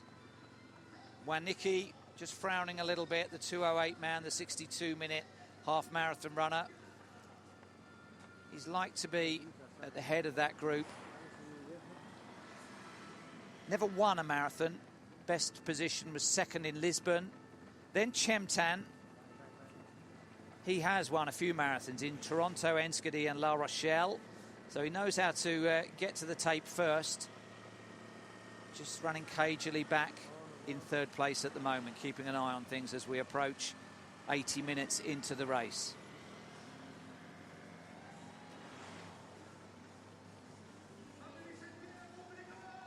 Beautiful open park area here. Less spectators have made their way across to this part. It's not so residential as some of the city centre areas that we've seen. There are some long straights here as well. You can see where you're going for the next 2 or 3 minutes of running, which if you're feeling good is ideal. If you're feeling bad, it's terrible to see the next kilometre of racing laid out in front of you. And that must now be 3 seconds from first to back of that group. So 1 or 2 people on borrowed time, you suspect, at the back of that group. 26 minutes, 26 kilometres in, 16 kilometres left, that's all. He glances at his watch every 30 seconds or so, and yet there is a timing truck just up ahead of him.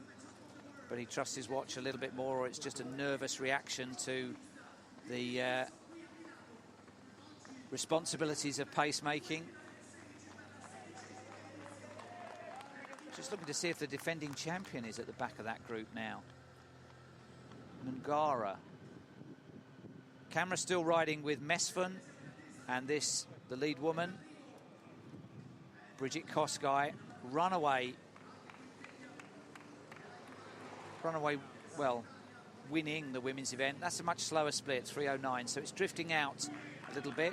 Nothing that we saw that indicated that had any undulations in it.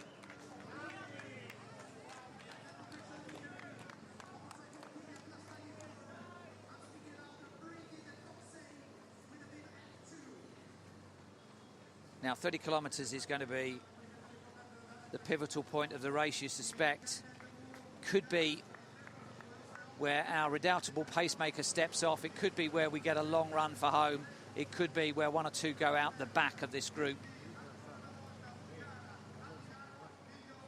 They are still clipping along, although it's a 3:08 1 kilometre split, 7 seconds down on what should have been the actual pace. That is still quick running. That is still 2:08, 2:09 pace, deep into the heart of the race. Cheer, looking relaxed, just a little bit of sweat on the brow now as the humidity starts to take effect. Hanover Marathon champion, Ngannou, winner of the Dongying Marathon in China. So there's a few winners in this group. There can only be one today. And they know that that will be determined by how they handle these next few kilometres. He'll have a look at his watch in a moment. You watch. He's drops his wrist. There he goes. Has a look at the watch. It's almost a reflex reaction from him there. But still in front. Now, we're getting no indication of the gap back to the lone Eritrean. Wonderful piece of running on his own. This isn't easy to do. I think he's operating at around about 2:10, 2:11 pace. Checks his watch as well. But he's entirely on his own. There is nobody that he can see on any of the section of the course that he's on at the moment. There are at least 8 runners up ahead of him. And here are those 8 plus the one pacemaker.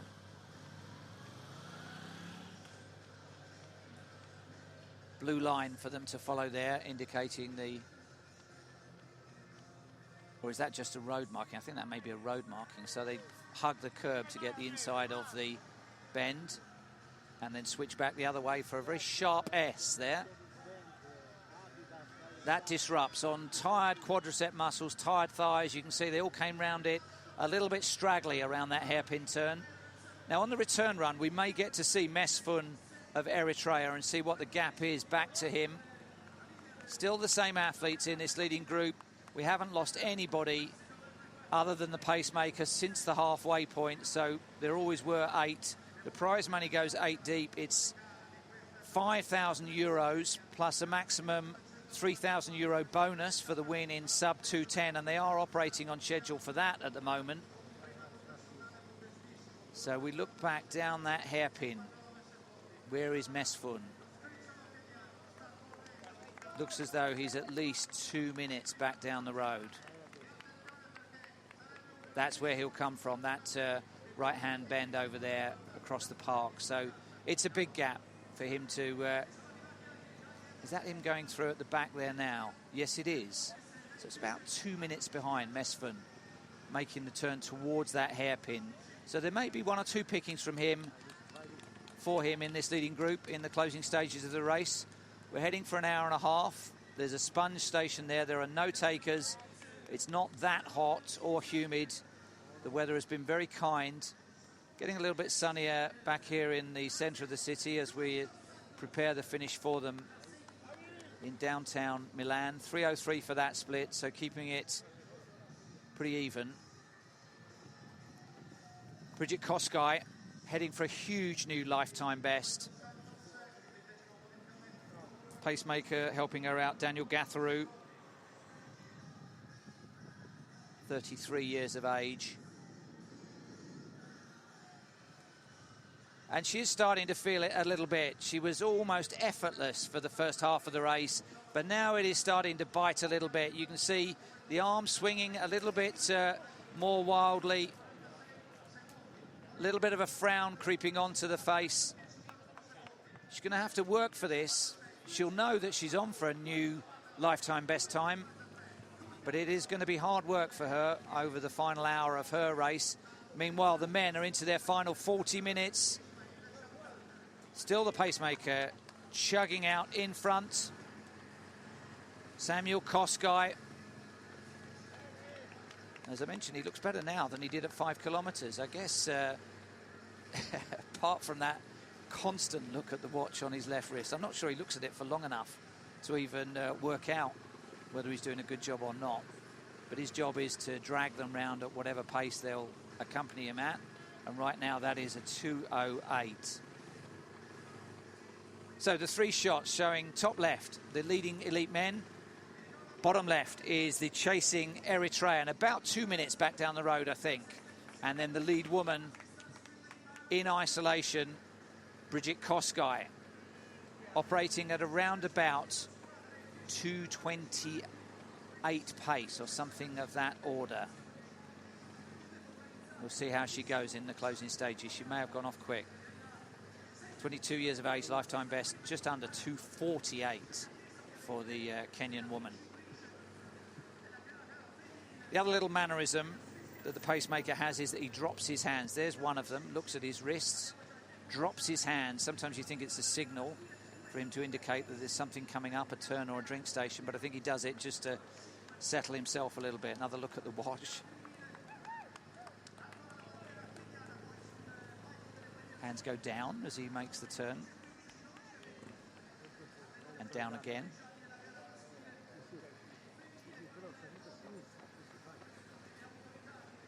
So who are you going to pick in this leading group? All of the big names still there, barring Martin Lell. There's the defending champion, biding his time at the back of that group. Kenneth Mungara, the winner here a year ago, 42 years of age, but running very, very controlled and composed. And he's still going to take some beating. This is quite an exciting race shaping up now. 45-minute run for home. Mungara, seeded number 1, the defending champion.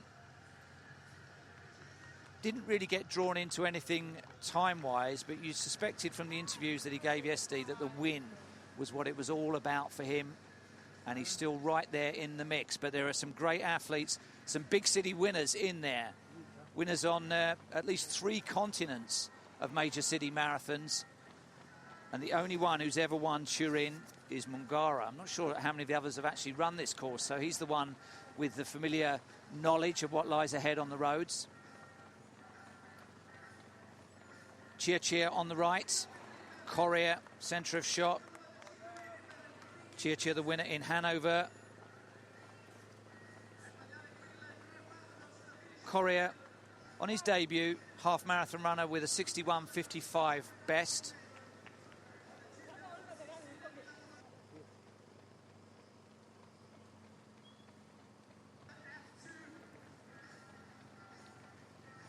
This is an outstanding piece of pacemaking.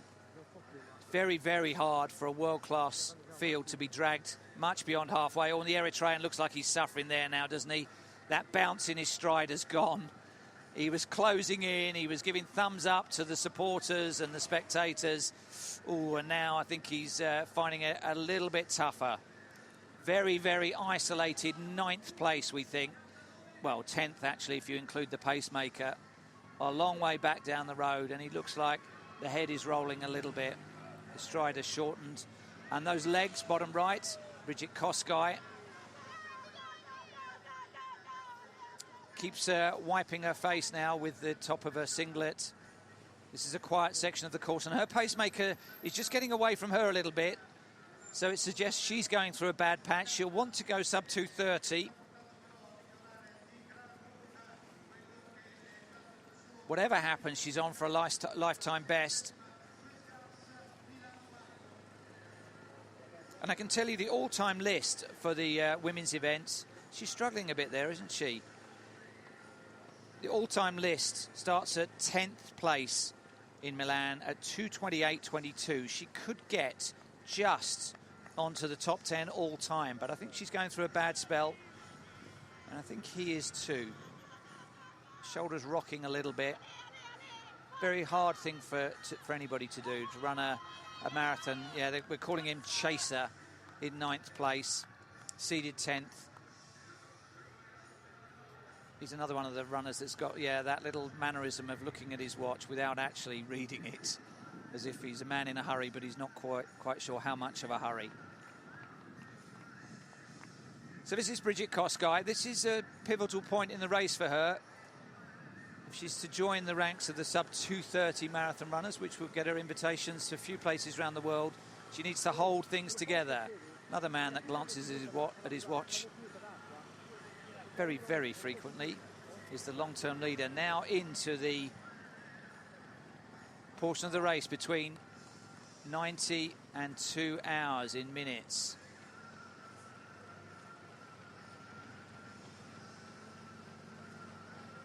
The sun is coming out at the finish. They're still on a shady part of the course. The temperature will be rising.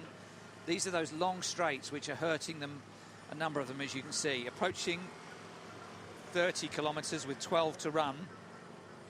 I think 30 kilometres may be where Samuel Kosgei decides his pacemaking work is done. If it isn't, good challenge to win the race, but he's a man looking at his watch rather too much for somebody that isn't a pacemaker and is looking to go the whole way. So he starts gesturing with his right hand. Come on. Does that mean he's done? Or they're going too slow? They're not valuing his pacemaking work? What does this arm signal mean? He's done, I think.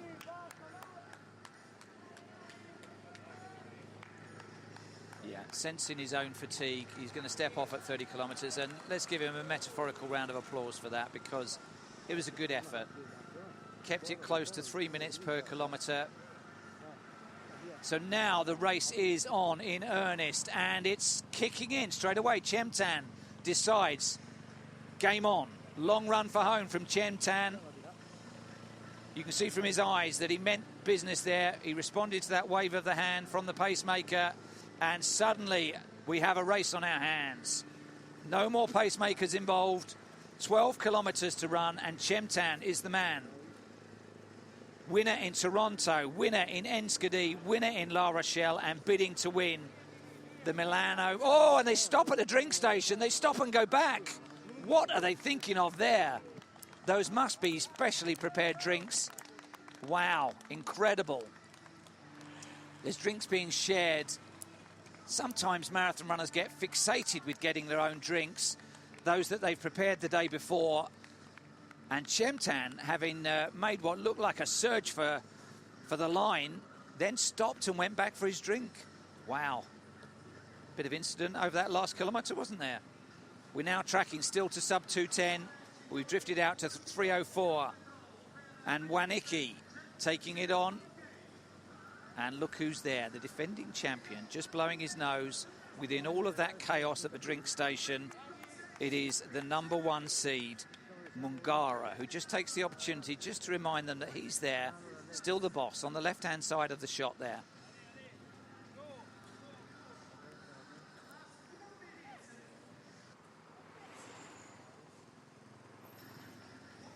So, after that adrenaline surge, we are almost back with 8. Who's the man off the back? There's Chemtan, who put in the surge, then had the drinks issue, but has managed to recover and rejoin at the back of that group. Wanicki in the orange, seeded 4. Second place in Lisbon. But that was only 6 months ago, so he's a man in form.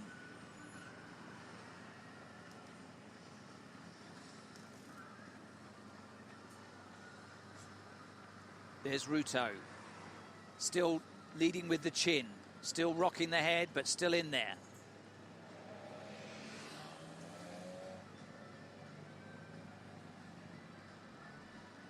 Somebody said there are 3,000 men or runners, 3,000 runners in Kenya who make their living from road racing around the world. And when you look at this leading group of 8, you can see why and you can see how. They are absolutely outstanding runners. What we need is a narrative of repeat winners, and we could be on for that here.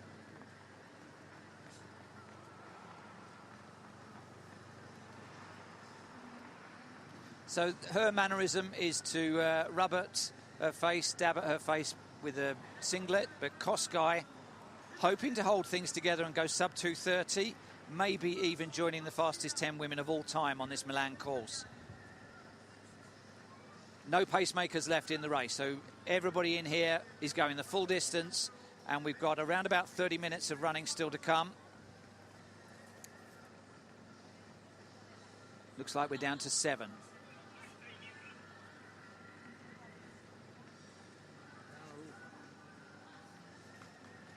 Gano, winner of the Dongying Marathon in 2:11:47, this time last year.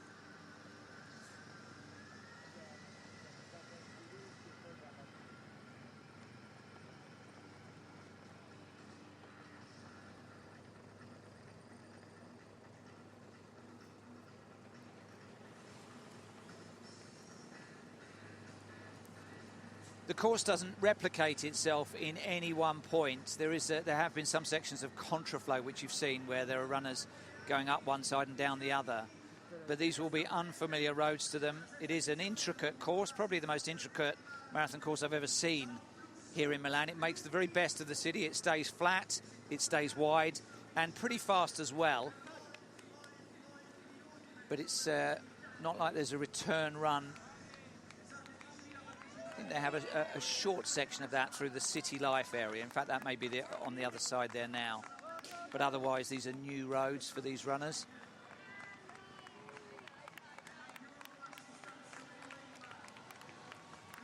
So the closer they stay together, the more likelihood we are of getting a sub 2:09. It's when we get the fragmentation of the leading group that the possibility of fast times drifts away.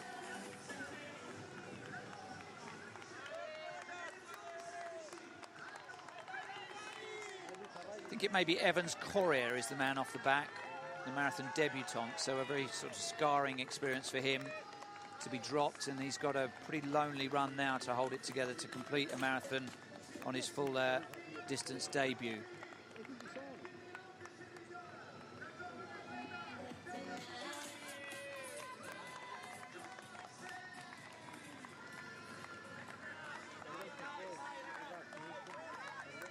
So Martin Lell has long gone. I wonder if he's still out there. I don't think he is, because we saw the Eritrean leading the chasing group, and at no point did he appear to pass Martin Lell. So Lell, I think, did not finish as an unfortunate note against his distinguished marathon career. Olympic athlete, winner in London, winner in New York, but not going to be the winner here in Lisbon.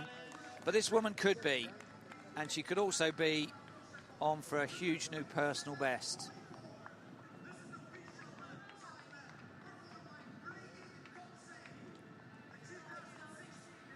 So Bridget Kosgei, composure seems to be back. If she had a bad spell, she's through it, it appears. And that trusty pacemaker of hers just up ahead. She's not perhaps quite as closely following him as she was at one point in the race. That's a very characteristic Kenyan action, almost like the wrists are tied together, just like a footballer across the chest, swinging up, legs swinging, head very, very still, eyes fixed on the middle distance. There's her pacemaker. He's done a great job. Daniel Gatheru. She could probably just do with him being a stride or two closer. I think he's working hard as well. He's operating at 2 hours 29 pace as well, don't forget. So the women have potentially 50 minutes to run. Certainly this particular woman, Bridget Kosgei, looking all over a potential champion here. Haven't heard yet from the halfway splits or anything updated on Maria McCambridge, who was in second place, and then that multinational chasing group that included Judith Varga of Hungary, Dylan Belmonte of Cuba, Malika Belfakir of Morocco, Nikolina Sustic of Croatia. They were the rest of the leading 8 athletes. We'll try and bring you up to date with that before the finish. But there were big, big, big gaps in the women's event. Contrast that with the men's event, where we still only have 2 seconds covering the first 8 men, covering the first 7 men.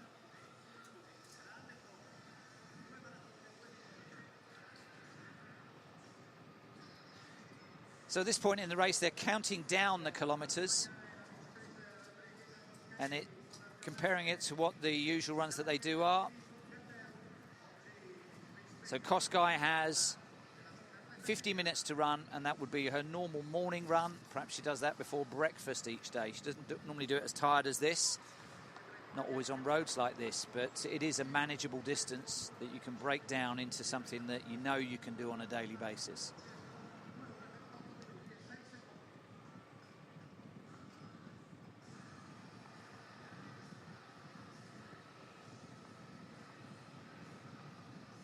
So commercial area of town. Some of the more attractive parts of Milan, blending old and new, ancient architecture. Diamond Tower and Bosco Verticale. I don't think we saw that on the TV coverage. That's the vertical forest where there's a pair of residential tower blocks that got 900 trees planted in them.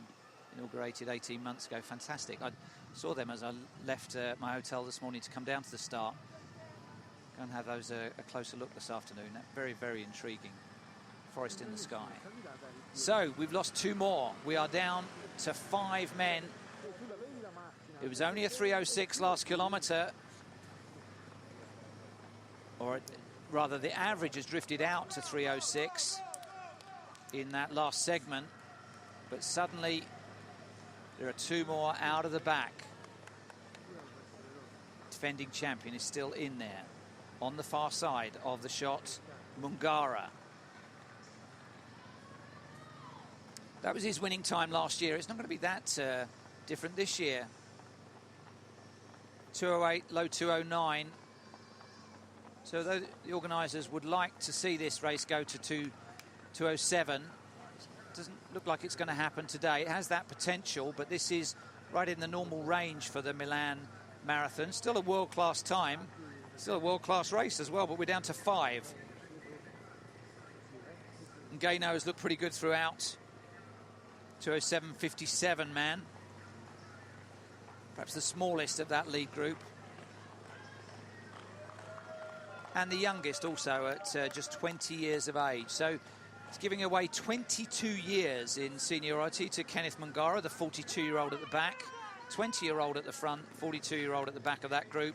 Chemtan on the left-hand side of the shot, age 24, 2:08.25 man. So all of them operating at or close to their lifetime bests. Crowds now starting to pick up again as we enter the more built-up areas. Spread right the way across the highway. The Magnificent 5, in fact, they're going to look at that. They're going to go to a line formation for us right the way across. Kenneth Mungara on the left. Is he uncomfortable? Just 1 or 2 little frowns there from the defending champion. You sense that if somebody put the hammer down now, Mungara would have a lot of questions asked of him. He's at the back of that group now. Defending the Milano Marathon title for the 16th edition. Winner in 2015, hoping to repeat. But interesting times for the 42-year-old. 34 kilometres down, 8 kilometres to go. Kosgei in the quiet part of the course. No emotion on the face, just getting the job done.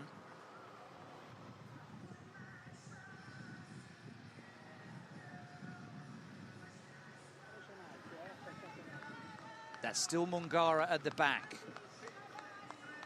Just tucking in. If he's going through a bad patch, he's trying to come through it by just staying with that group. But he's definitely less comfortable than he was 5 kilometres back.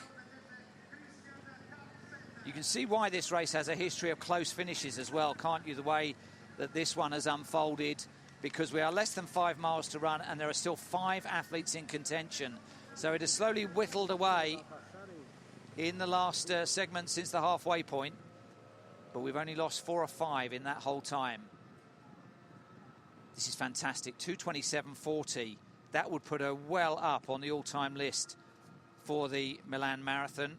In fact, if she were able to run 2:27.40, it would move her to 6th place on the all-time list for Milan.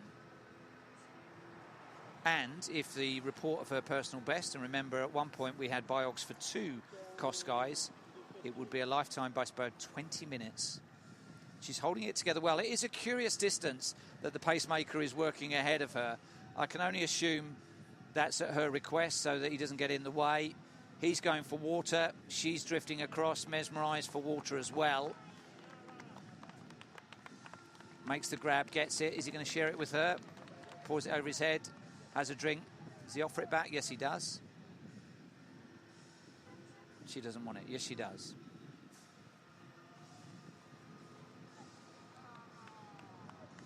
Just tracking through the previous winners, you can see where this stands on the overall scheme of things. It's very, very good indeed. Would have graced the winner's podium most years if she can keep this pace going. So about 41 minutes or thereabouts if she's on target for that all-time top 10 placing on the Milan list, the Hall of Fame. Oh, and he's done. In fact, that's a pit stop, so it's a good job the cameras aren't following that. So he's not done completely. I think he will re-emerge from those bushes in a moment. But meanwhile, she's got to do it herself. Very lonely. Let's see if he's able to get back to her. Gatheroo, the pacemaker, has taken her most of the way through the race. So if he is done, he certainly made a great contribution to her effort. 35 minutes down, 7 kilometres to go. Mungara still there, the wily old fox at the back of the group.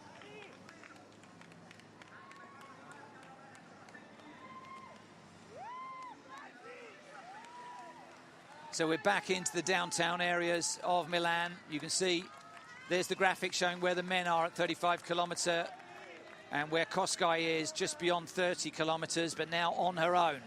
Water on board. Mungara pushing on.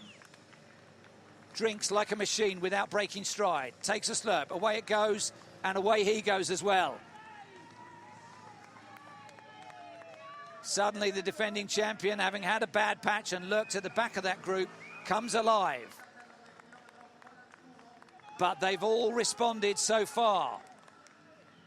1:48 into the race. This is the athlete that was dropped a couple of kilometres back, and you can see how cruel the marathon can be. Is it Ruto? Really suffering now, taking on water, taking on the whole bottle. Really suffering. Well, I hope he's going to finish. Koskai on her own now. She's got to concentrate really hard for this last 7 or 8 kilometres of hers. So Mungara, that drinks bottle seemed to energise him. But at the moment, for all that effort over the last few hundred metres, there are 3 men still with him.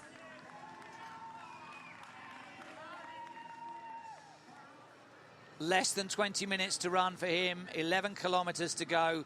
She's looking back for company. Where's her pacemaker gone? I think he's gone for good for that pit stop. She almost looks upset, doesn't she? Because it is a long way to go on her own. And I think in terms of the overall women's race, she has a massive, massive margin. It could be in the realms of 5 or 6 minutes now, because she hasn't really let the pace drop at all, thanks to the efforts of Gatheroo. Now, was that all that Mungara had in the locker? It's got rid of 1 athlete, only 1. The others are working harder, though. He's decided that he's going to defend his title, or they are going to have to really hurt themselves to take him down here on these familiar streets. Not sure there's ever been a back-to-back winner of this event. So Mungara has got himself in shape. come back to the scene of his triumph, and he is on for a repeat win with around about 18 minutes of running to go. That's the athlete back in about 6th or 7th place. Samuel Ruto, he was seeded 3 coming into the race, could still end up with 3rd place, but at the moment he's 5th. Kosgei, not much doubt that she's going to win the race, barring a disaster. It's just whether she can force her way under 2.5 hours and indeed onto the all-time top 10 of Milan finishers. This pace appears to have quickened, doesn't it? Mungara's doing at the drink station. The surge came in, but now they are back in diamond formation. Can that have been a 2:51 split for the men? They have certainly quickened. Here's Bridget Kosgei, still composed, still relaxed, still pumping.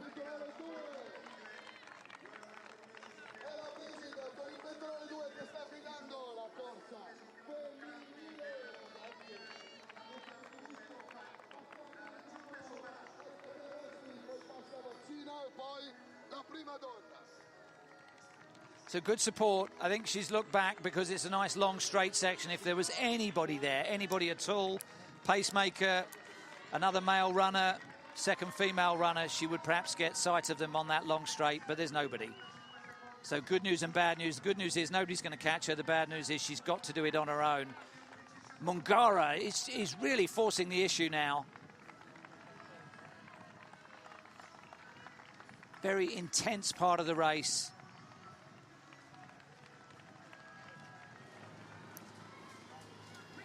So it's an Adidas-sponsored event.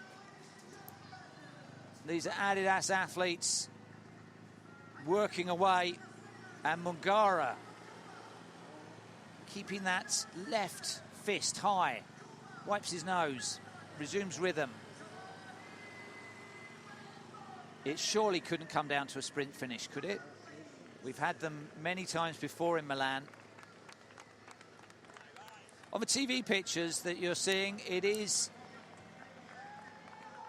quite overcast, but I can tell you the sun is out in the city centre. They're a few kilometres out, as you know, but it's getting warmer at the finish. Wanicki looks like he may be done. Maybe having to settle for 7th place. This 2:08.56 man is being left by this surge of pace.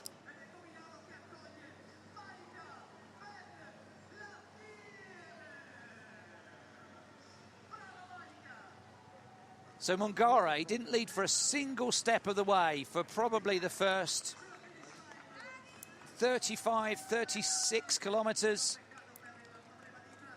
Certainly only really taken things on in the last couple of kilometres, but now when he does, it is with an intent, with a purpose, and with a quickness that is starting to really hurt the others. These look like they're going to be our podium positions, but what order?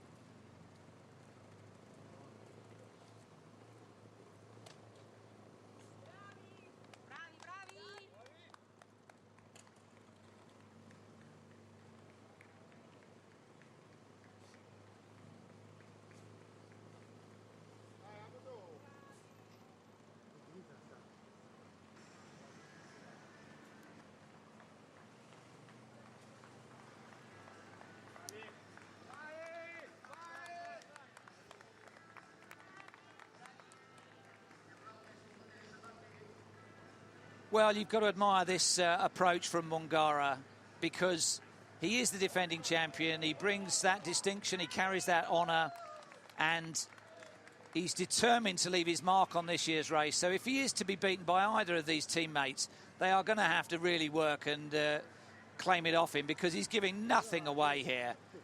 Look at the face. There's a steeliness in those eyes. He was all very jovial on the start line when he was welcomed and introduced, but right now, this is intense.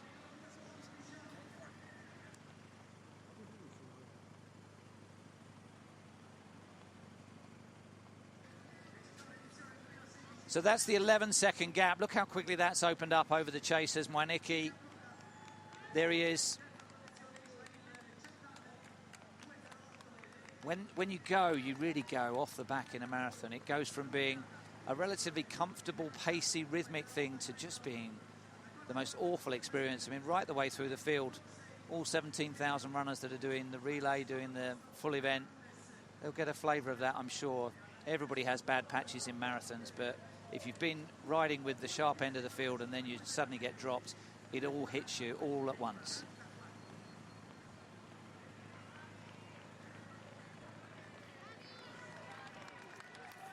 So top left is the leading three, fourth placer is bottom left, and there is Kosgei looking slightly bewildered because she is all alone in isolation at the head of the women's race.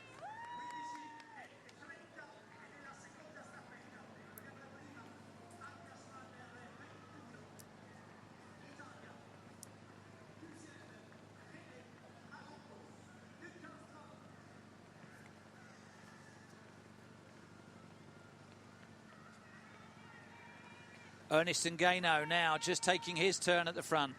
The young man born in 1995. Winner in China, well-travelled. Runner-up 18 months ago in Torino. Lifetime best of 2:07.57. So he's got a lot of marathons under his belt for 20 years of age. Mungara's got a lot of marathons under his belt at 42. So the oldest elite and the youngest elite are running stride for stride. 42 years of age on the right, 20 years of age on the left. Is it a young man's game, or is it going to go to the wily old fox? And Chemtan in the middle. Perhaps won the most major kudos of all.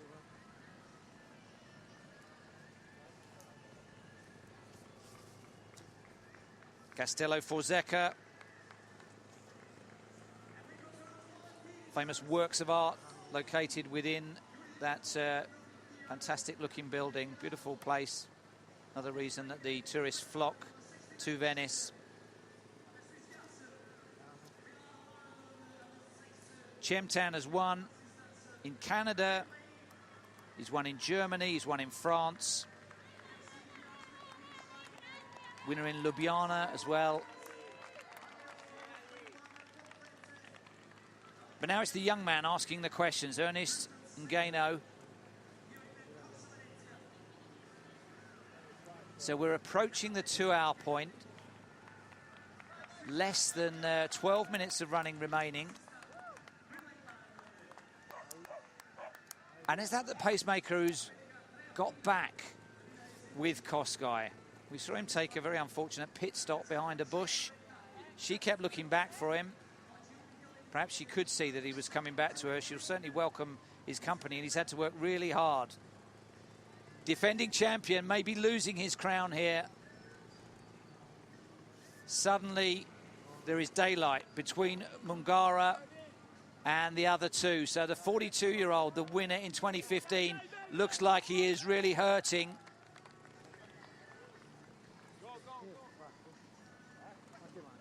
They are absolutely hammering. 3 kilometers to run. That's why they can sense the finish. If you're feeling good, 3 kilometers is a nice distance. If you're feeling bad, it's terrible. It's forever. And for Mungara, it is forever right now. Look at him go. Out the back. He tried so hard to drop these younger men. And now running shoulder to shoulder, Chemtan and Ngano. And they're breaking his heart, the defending champion.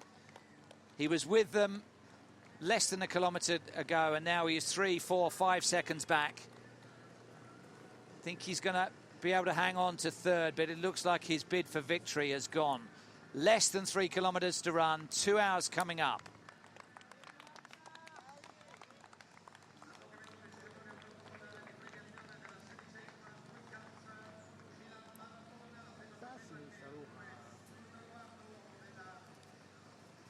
They both look very full of running. Don't know the track pedigrees of either of these athletes. If you're trying to assess the sprint speed in the closing straight, Chemtai looks like he's working. Chemtan looks like he's working harder, doesn't he? The mouth open. You can see his bottom teeth there. But on the other side, Ngano also, the head just dipping a little bit, a bit of a spit. Fantastic speed they're generating. I mean, you judge it by the motorbike. Incredible.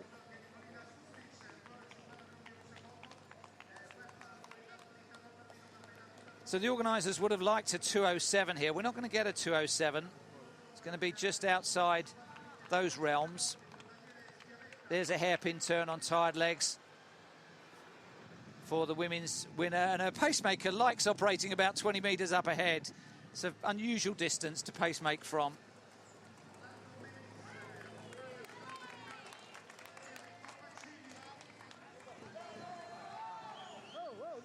.208.53 is 10th on the all-time list for the men.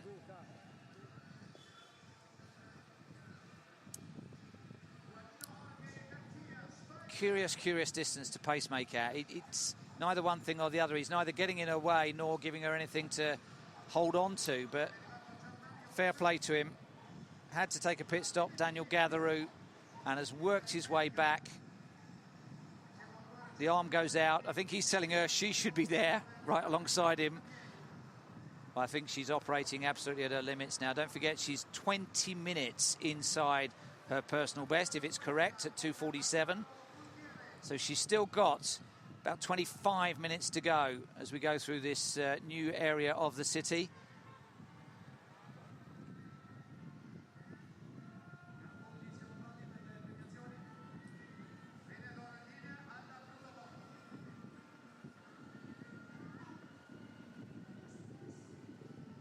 Certainly be the biggest win of her career.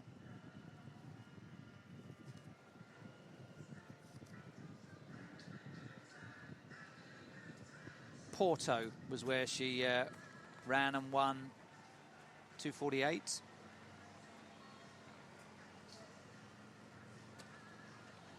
Now Ngano hits the hammer. Is it for the final time? The youngest man in the elite field, 20 years of age,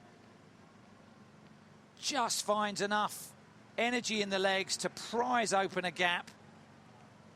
The knees picking up a little bit. Arms still pumping. Just over 5 minutes to run. You can see Mungara hasn't let it go completely. He might have his eyes on second there. And in fact, is Mungara reviving? Is Mungara still in with a chance as we look back? Here's a little contraflow section for the women's leader.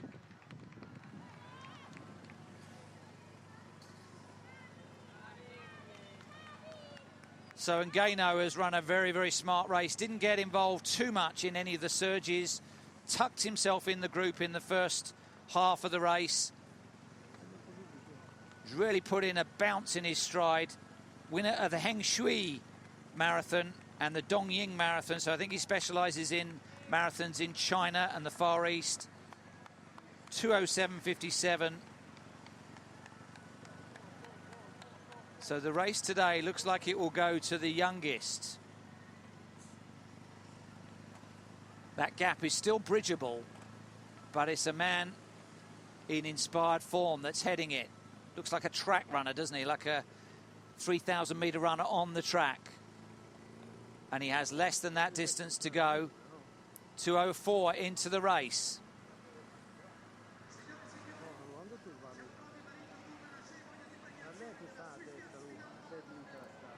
So Chemtan hasn't given it up.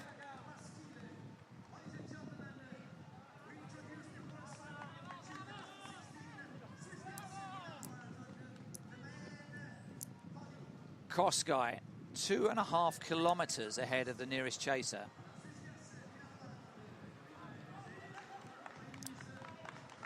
So across this slightly cobbled section, no break in the rhythm for Ngano.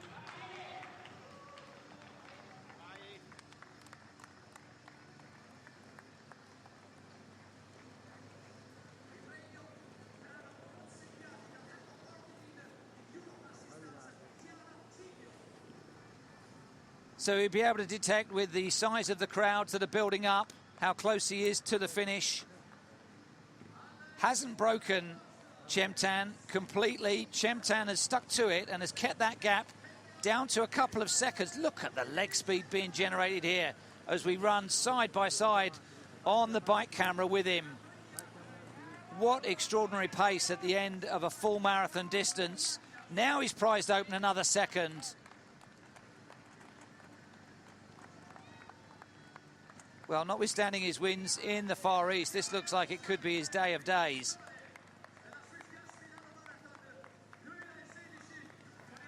That's a chaser's eye view of what's up ahead in the lower left-hand portion of the split screen.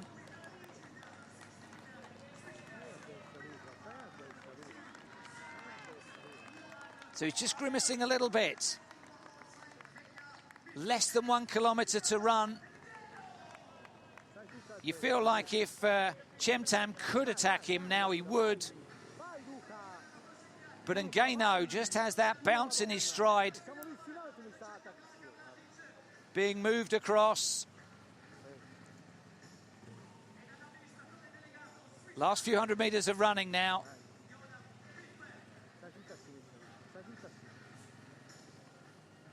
He hasn't looked back at all. I think he knows he's fully committed. Those are the countdown markers. 500 metres to go, 450 metres to go. Is it every 50 metres? That's going to be quite cruel for some of the finishers. So it's a race that specialises in close finishes. This one's only going to be a couple of seconds. But with perfect judgment and a bounce in his stride, it's the 20-year-old from Kenya who is going to be the 2016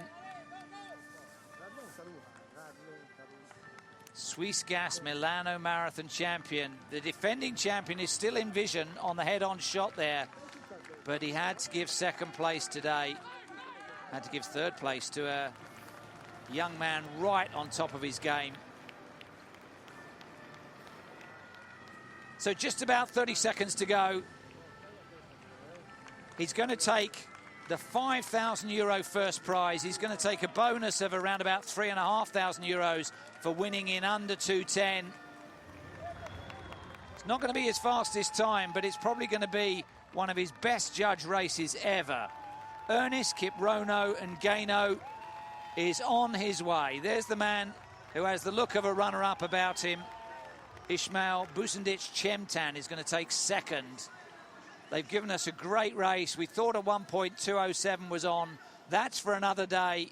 But into the finishing straight and powering along is the champion. Ernest Ngannou is going to take it. The Swiss Gas Milano Marathon champion of 2016. And we will see if he can defend that title. He is overjoyed. Chemtan celebrates second place. He could give no more. And what a valiant effort in third place by the defending champion. Just a few seconds down, the 42-year-old Kenneth Mungara. Good running. Once again, a Kenyan clean sweep. Thumbs up from Mungara. He knows that was all he could give today. He ran well, ran a great race. Mwaniki really hurting out there. Seeded 4. I think he's going to finish 4th as well.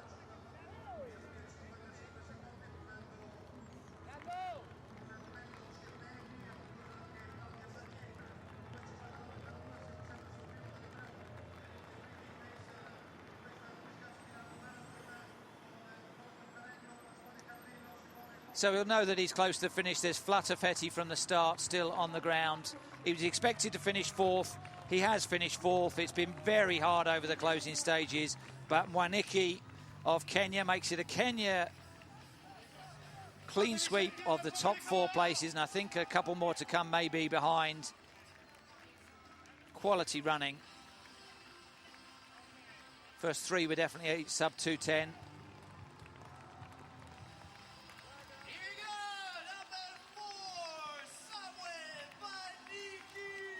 So Mwaniki gets the towel. Not the same jubilation for him as for the other 3.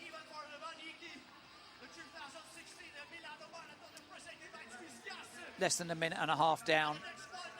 Korea brings it home as well. It's all Kenyans so far. We've no sight of the plucky little Eritrean that we saw leading that chasing group.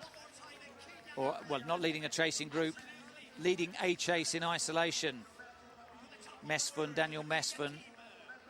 Now it's about the women's event and whether Bridget Kosgei can possibly get onto the all-time top 10 for the Milan Marathon. If it's correct, if it's the correct biog for Kosgei, 2:47 is her best. There's the curiously elastic placemaking services of the man that's been with her almost every step of the way, apart from that pit stop. Daniel Gatheru, the right hand goes out, offers the water. Last time this happened, he stepped off and dived for the bushes after offering her a drink of water, so she might wonder whether he's going to stay with her this time. Doesn't look like she's rushing to take that water.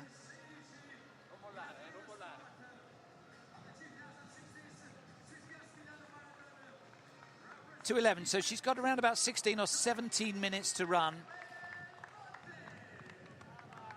Holding it together. She was so super composed in the first half of the race. Still looks very, very calm and relaxed. Just a little bit of a gasp there. That's her trademark action, just wiping her chin with the top of her singlet.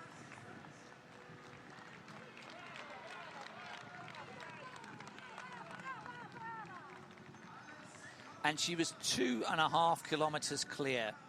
So that's going to be a gap of around about 8 minutes, you 9 won Milano minutes. Marathon. How do you feel?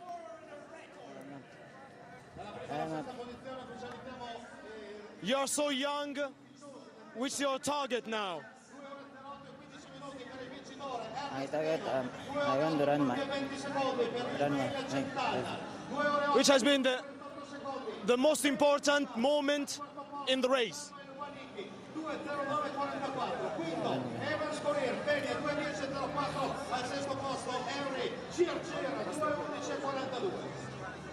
Thank you, approvato. Thank you. So a man of few words. And Gaino looked a bit drained there, didn't he? Second place, close to the first. Is a pity or is a satisfaction? Satisfaction. Yeah. How do you feel? Now I'm okay. Yeah, but after 42, fatigue. The most important moment in the race, which has it been? For me, position 2, I'm very happy. Yeah. What your target for the future? Yeah, target for future run by minus if you run 2:7 by run 2:8 is a good. Thank you, Ishmael. Thank you so much. Well, actually, let's hear from the defending champion.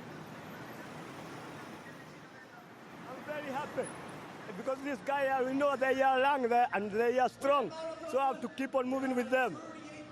And what about you? You did another new record in the master class.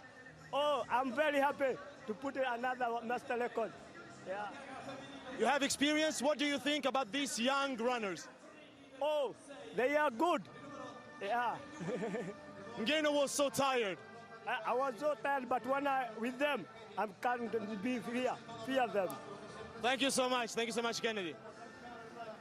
Well, we shouldn't overlook that for Mongara because that will be a World Masters record for over 40. So fantastic running for a man of that vintage. And he seemed pretty content. You know, he lost his title, but he couldn't have given a lot more. The interesting one there was Chemtan because he just had a bad patch in the race that only lasted a few hundred metres, but that was enough for the gap to be opened up, and it stayed at a couple of seconds right the way through to the line. But he was finishing just as strongly as Ngeno at the line, and you could see with Ngeno, as well as not being yet ready to give in-depth interviews, he did look a little bit tired, didn't he, the winner?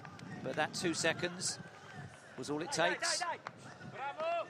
And this is, after a small margin in the men's, this is going to be a massive, massive margin in the women's. But for the first time, we can see a bit of distress on the face of Kosgei, now having to work hard as she enters the last 15 minutes of her race.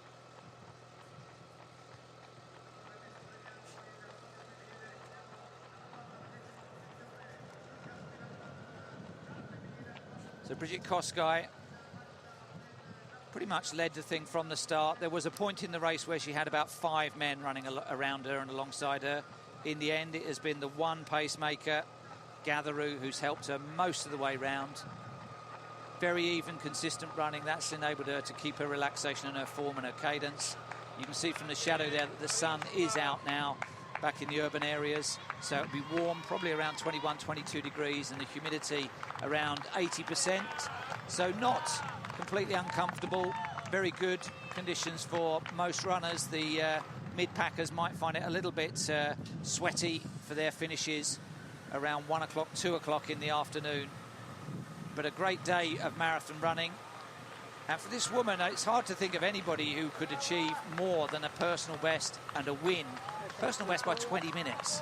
You can see, still on track for 6th on the all-time list. That pacemaking is very curious, though, isn't it? Is it pacemaking when you're 40 metres up the road? He doesn't seem to want to be within talking distance, does he? Keeps looking back, whereas, I don't know. I thought pacemaking was done almost like side by side or immediately in front, but this sort isn't.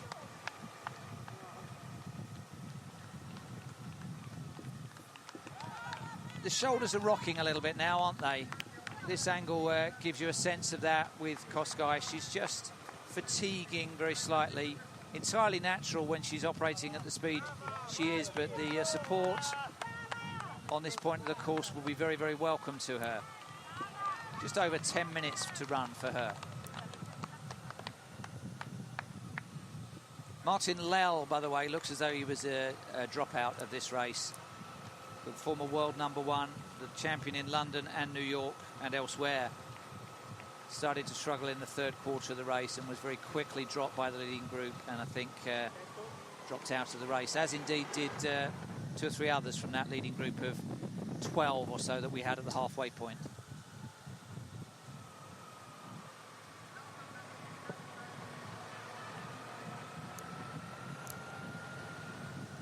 So the stats that we have for the event include 2 Kosgeis, 2 sets of personal bests. Even if we assume there may have been some crossover between her and Rachel Jerubek Kosgei, the given personal best is still 2 hours 40. So neither of the listed athletes has ever broken 2:40, and she is Bridget Jepchirchir Kosgei, who we're looking at now, on schedule for well under 2 hours 30, if she can just hold this together. We haven't had an intermediate split for her for a while, so she might be slowing very slightly, but the pacemaker is there to sort of check against that. Huge gap in the race, this one, isn't it? It's a big gap behind her. Nobody that we can see up ahead, barring her personal pacemaker.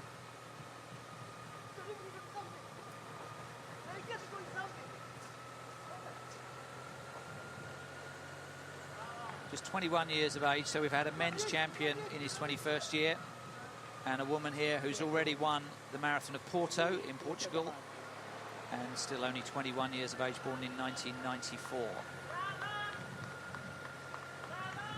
It used to be the case that marathons, city marathons and championship marathons in the 80s and 90s were run by athletes who were in their late 20s. There's the men's presentation. 3rd place to Mungara.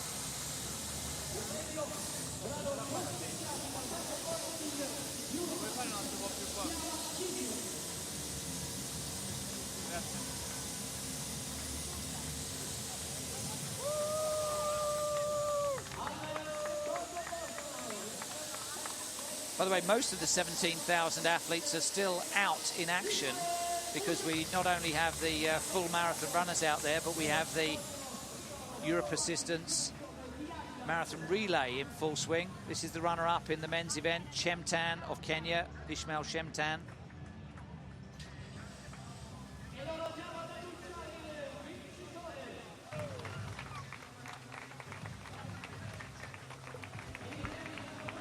And the winner, the man of few words, but quick of pace, Ernest Kibrono Ngeno,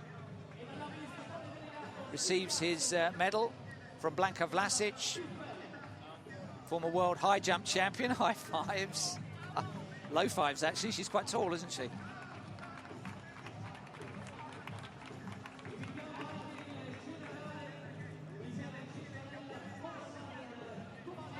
Oh, and suddenly there's company for Kosgei.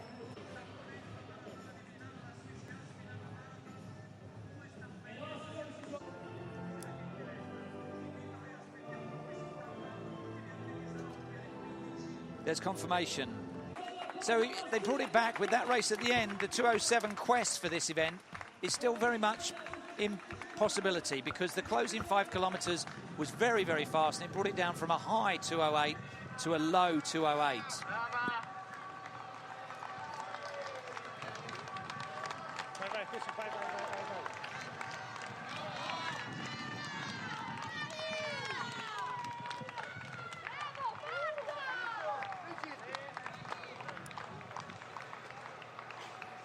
I think that actually is the 3rd fastest winning time ever here in Milan. So possibilities of a 2:07. It was an aspiration this year. It didn't quite come off, but the closing stages brought it back to a very, very respectable time. Meanwhile, a woman that's going to produce a very respectable time of her own, if she can keep this going. Bridget Kosgei, she was probably a yard ahead after 2 yards in this event. She's seems to have got her mojo back now after a few bad patches. 5, 6, 7 minutes of running maybe left in her.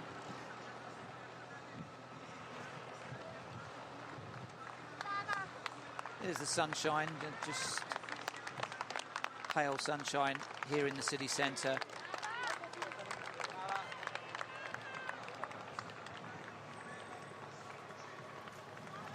So it is going to be the run of her life. You can see a little bit of eagerness and a little bit more urgency in her action. Is that a smile? Oh.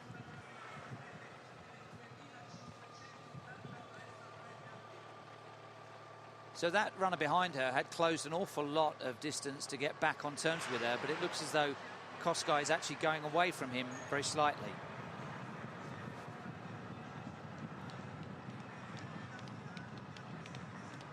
.222 down. So let me just give you a quick reprise of the Milan all-time list for women. Margaret Akayo's fastest ever, 2:24.59. Pamela Chepchumba, 2:25.36. But you go down to 5th place, 2:27.35. Is she in those realms? Anna Incerti of Italy, 2:27.42. I think she is in that sort of ballpark. We didn't have intermediate kilometre splits. We're judging her on the fact that she's going away from that Italian man behind her. And the fact that she... is that a little punch of the air there, or...?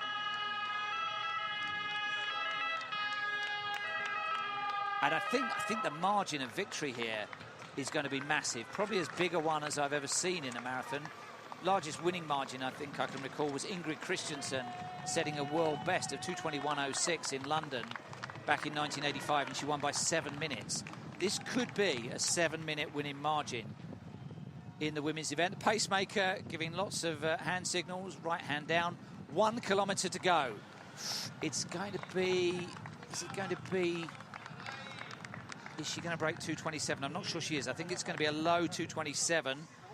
5th on the all-time list is 2:27.35.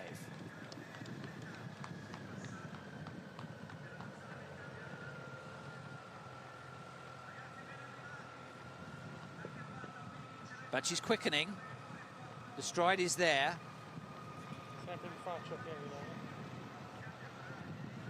There's already been 10 women in the world who've run under 2:23.16. Most of those performances in the early year marathons in Dubai, Tokyo and Osaka, as well as Nagoya. The pacemaker nearly went wrong there, did he? Nearly took a turn, or was he looking for a drinks bottle? He has, I have to say, he's operated at a curious distance. That's what we're forecasting, 2:27.48. I think she's accelerating, though, so I think she could get 5th or 6th on the all-time list here. Most pacemaking is done a second or so in front of the athlete getting the benefit of it, not 20 or 30 metres as we've had from Daniel Gatheroo. He's done a great job for her, but look how far ahead he's operating. Always with some sort of hand signal in place. I'm not sure what that means, whether it's a signal for her to draw alongside him, but he doesn't let her do that.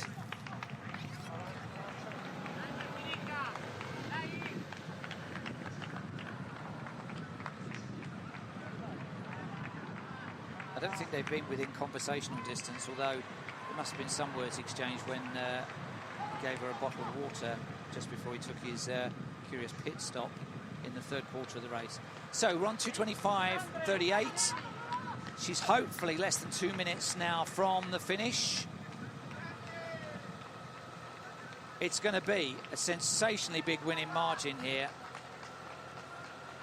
for Bridget Kosgei.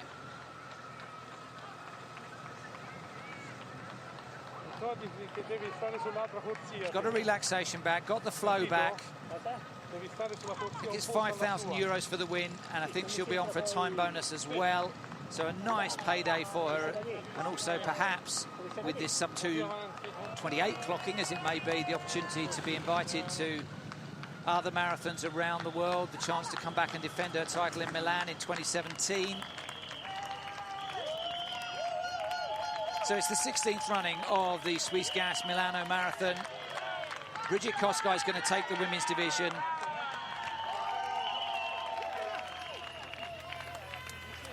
(2:27.35) is the fifth fastest time ever run on this course. Still the hand signals from her pacemaker. He's either had a bottle in that hand or he's been gesturing with it most of the way.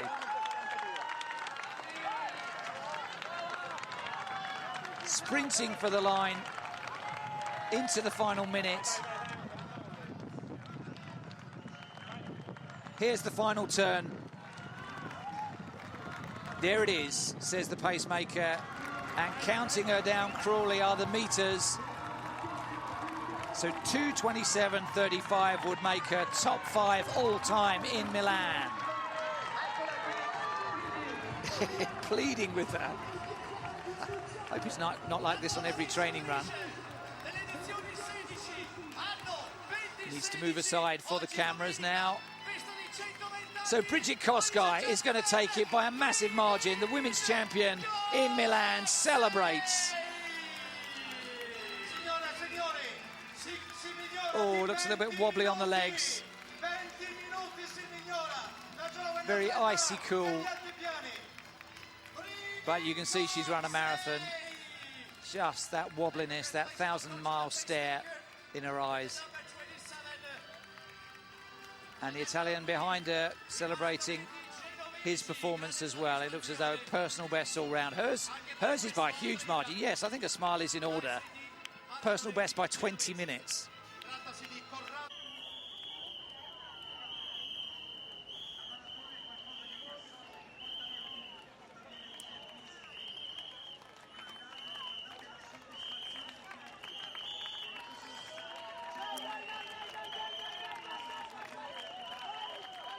So there's been some lonely and isolated runs in this part of the race.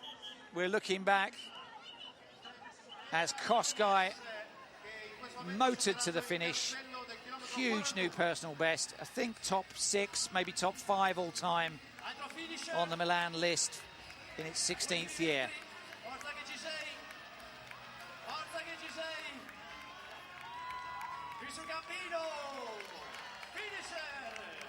So if the early performances are anything to go by, the Swiss Gas Milano Marathon is going to yield some fast times right the way down the field for the masses as well as the club and elite runners.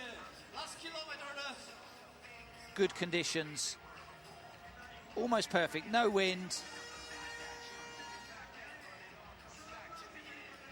Low 20s temperature, maybe 70s humidity. Great day for marathon racing. And well done, Bridget Kosgei. So the crowd's out in force at the finish. We're looking a bit further back down the field now. These are runners that look like they're operating at around about 2:40 pace or thereabouts.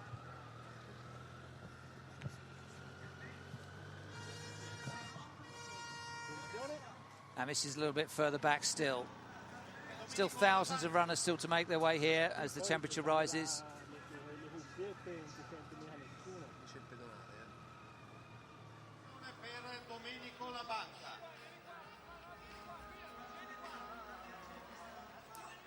Hopefully the crowds will stay alongside the finish to keep the welcome just as encouraging, especially for the first time. There's a few charity runners out there as well. That relay team that we saw Stefano Baldini start off, handing over to the famous DJ. And we'll see how Maria McCambridge ended up as well. We haven't had news of her since before halfway when she was running in second.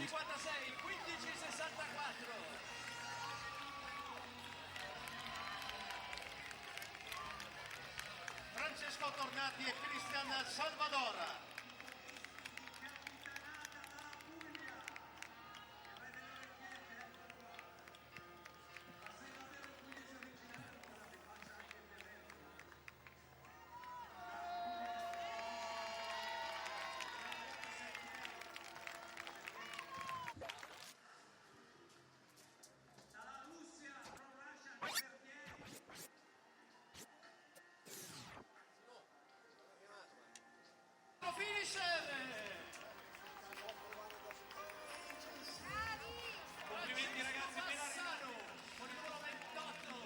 Attenzione che sta arrivando la seconda classificata, la medaglia d'argento, così come si suol dire con la lepre. Portogallo, Portogallo, Portogallo, Portugal, Portugal, Portugal. Con il numero 10, So Nunes got up for second place in the women's events. Came through the field very, very strongly in the second half of the race. Good run from her, possibly her best ever.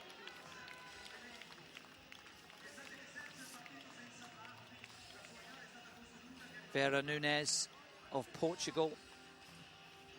2:38.33 was her best, and I think she's just inside that. But it was a big, big margin for the winner.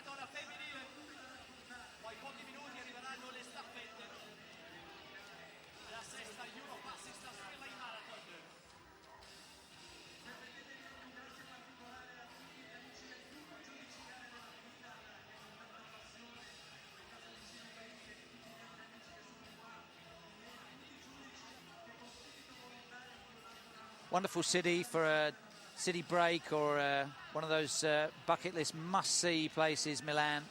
We've seen parts of the blends of ancient and modern in the way that certain areas are being regenerated and certain parts dating back to Roman times, preserved beautifully, classical architecture. Great way to see the city on foot as well. Marathon relay still out there.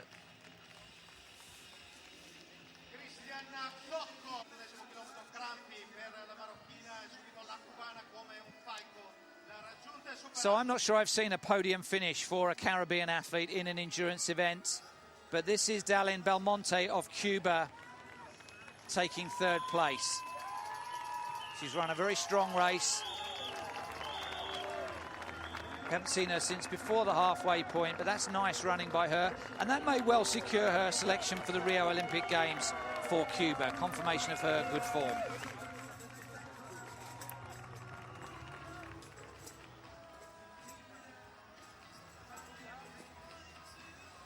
So no history of endurance running in Cuba. She's a bit of a pioneer for that nation, which has produced some of the great sprinters, jumpers, hurdlers and throwers.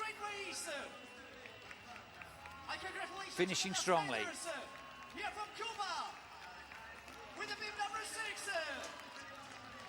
2:38.08 was the time that she ran at the London Olympic Games.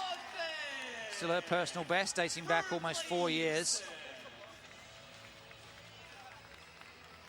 And this is Malika Belfakir of Morocco coming through for fourth place.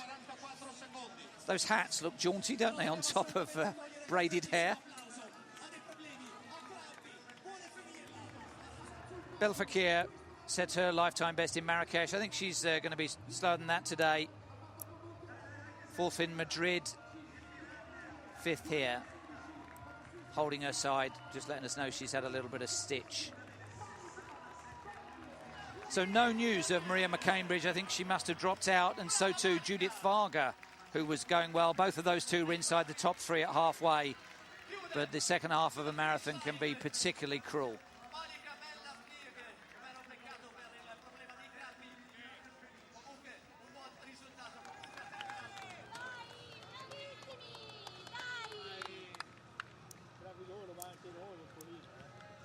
So we'll catch up with our top 3 women, see what they made of the experience.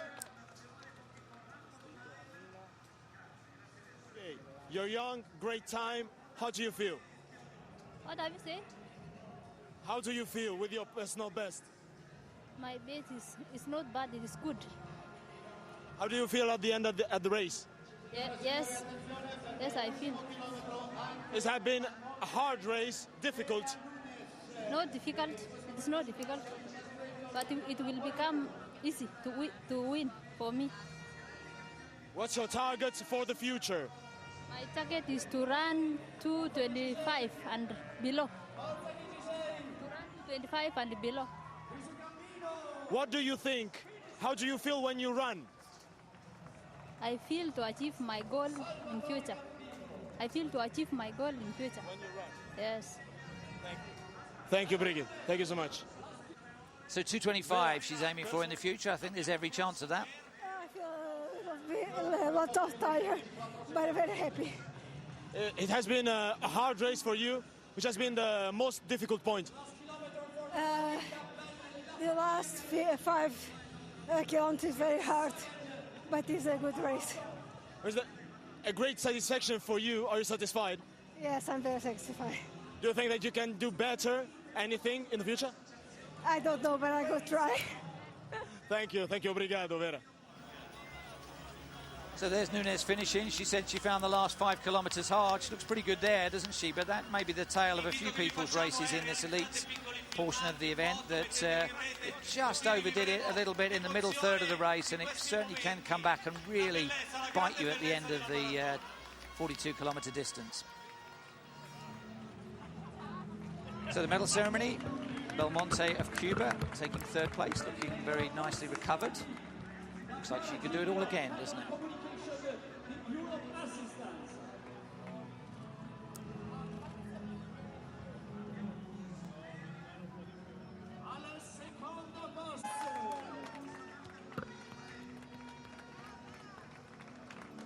Nunes with runner-up position.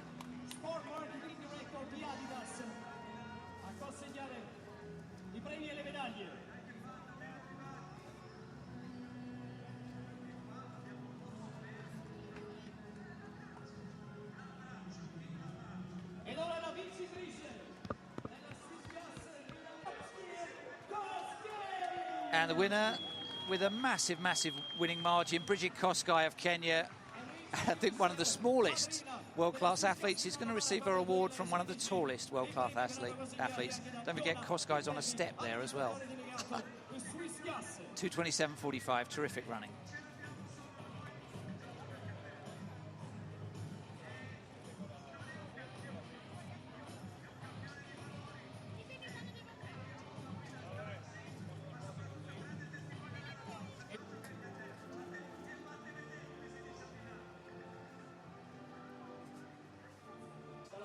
And there's a reprise of that winning moment. That was about the most emotion she showed the whole of the race.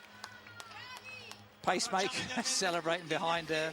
He had an up and down race, didn't he? But Brigid Kosgei may be a name to look out for in the future. She's aiming for sub 2:25. On the evidence of today, she does have a bright future in the event. Give us a smile.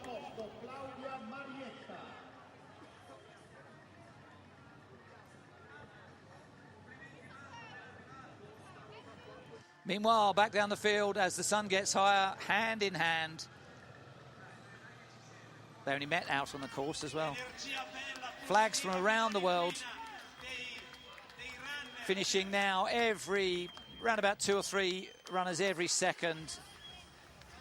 It's a record-breaking year here for the 16th running of the Swiss Gas Milano Marathon. Every element of the race has been at new levels. The Milano mini marathon for school children There's confirmation of the win for Ernest Ngano, the young man, 20 years of age. Just had enough in the tank to get away from the two more experienced marathon runners, Chemtan and Mungara. Kenyans right the way down to the bottom position there. Doppio arrivo perché si arriva per la staffetta. Allora, perché abbiamo corso oggi? Io corro per bene? Anche per bene. And there, look at that winning margin, almost 10 minutes by Bridget Kosgei over Nunez, with Belmonte in third. And Judith Varga did finish in fifth place, so 2:47 for her on what I think is her debut, but doesn't look like good news for Maria McCambridge.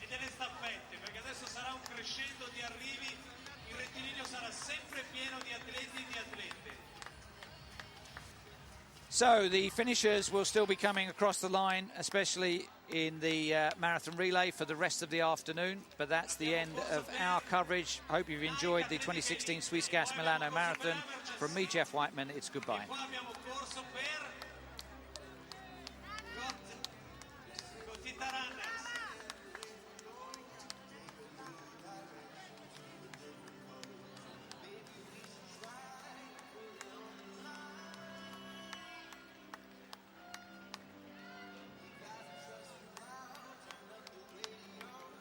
Complimenti a tutti gli atleti che hanno tagliato e che stanno tagliando il traguardo, uomini e donne di ogni estrazione, di ogni età e provenienza da tutto il mondo. Siete una meraviglia, ben arrivati. Milano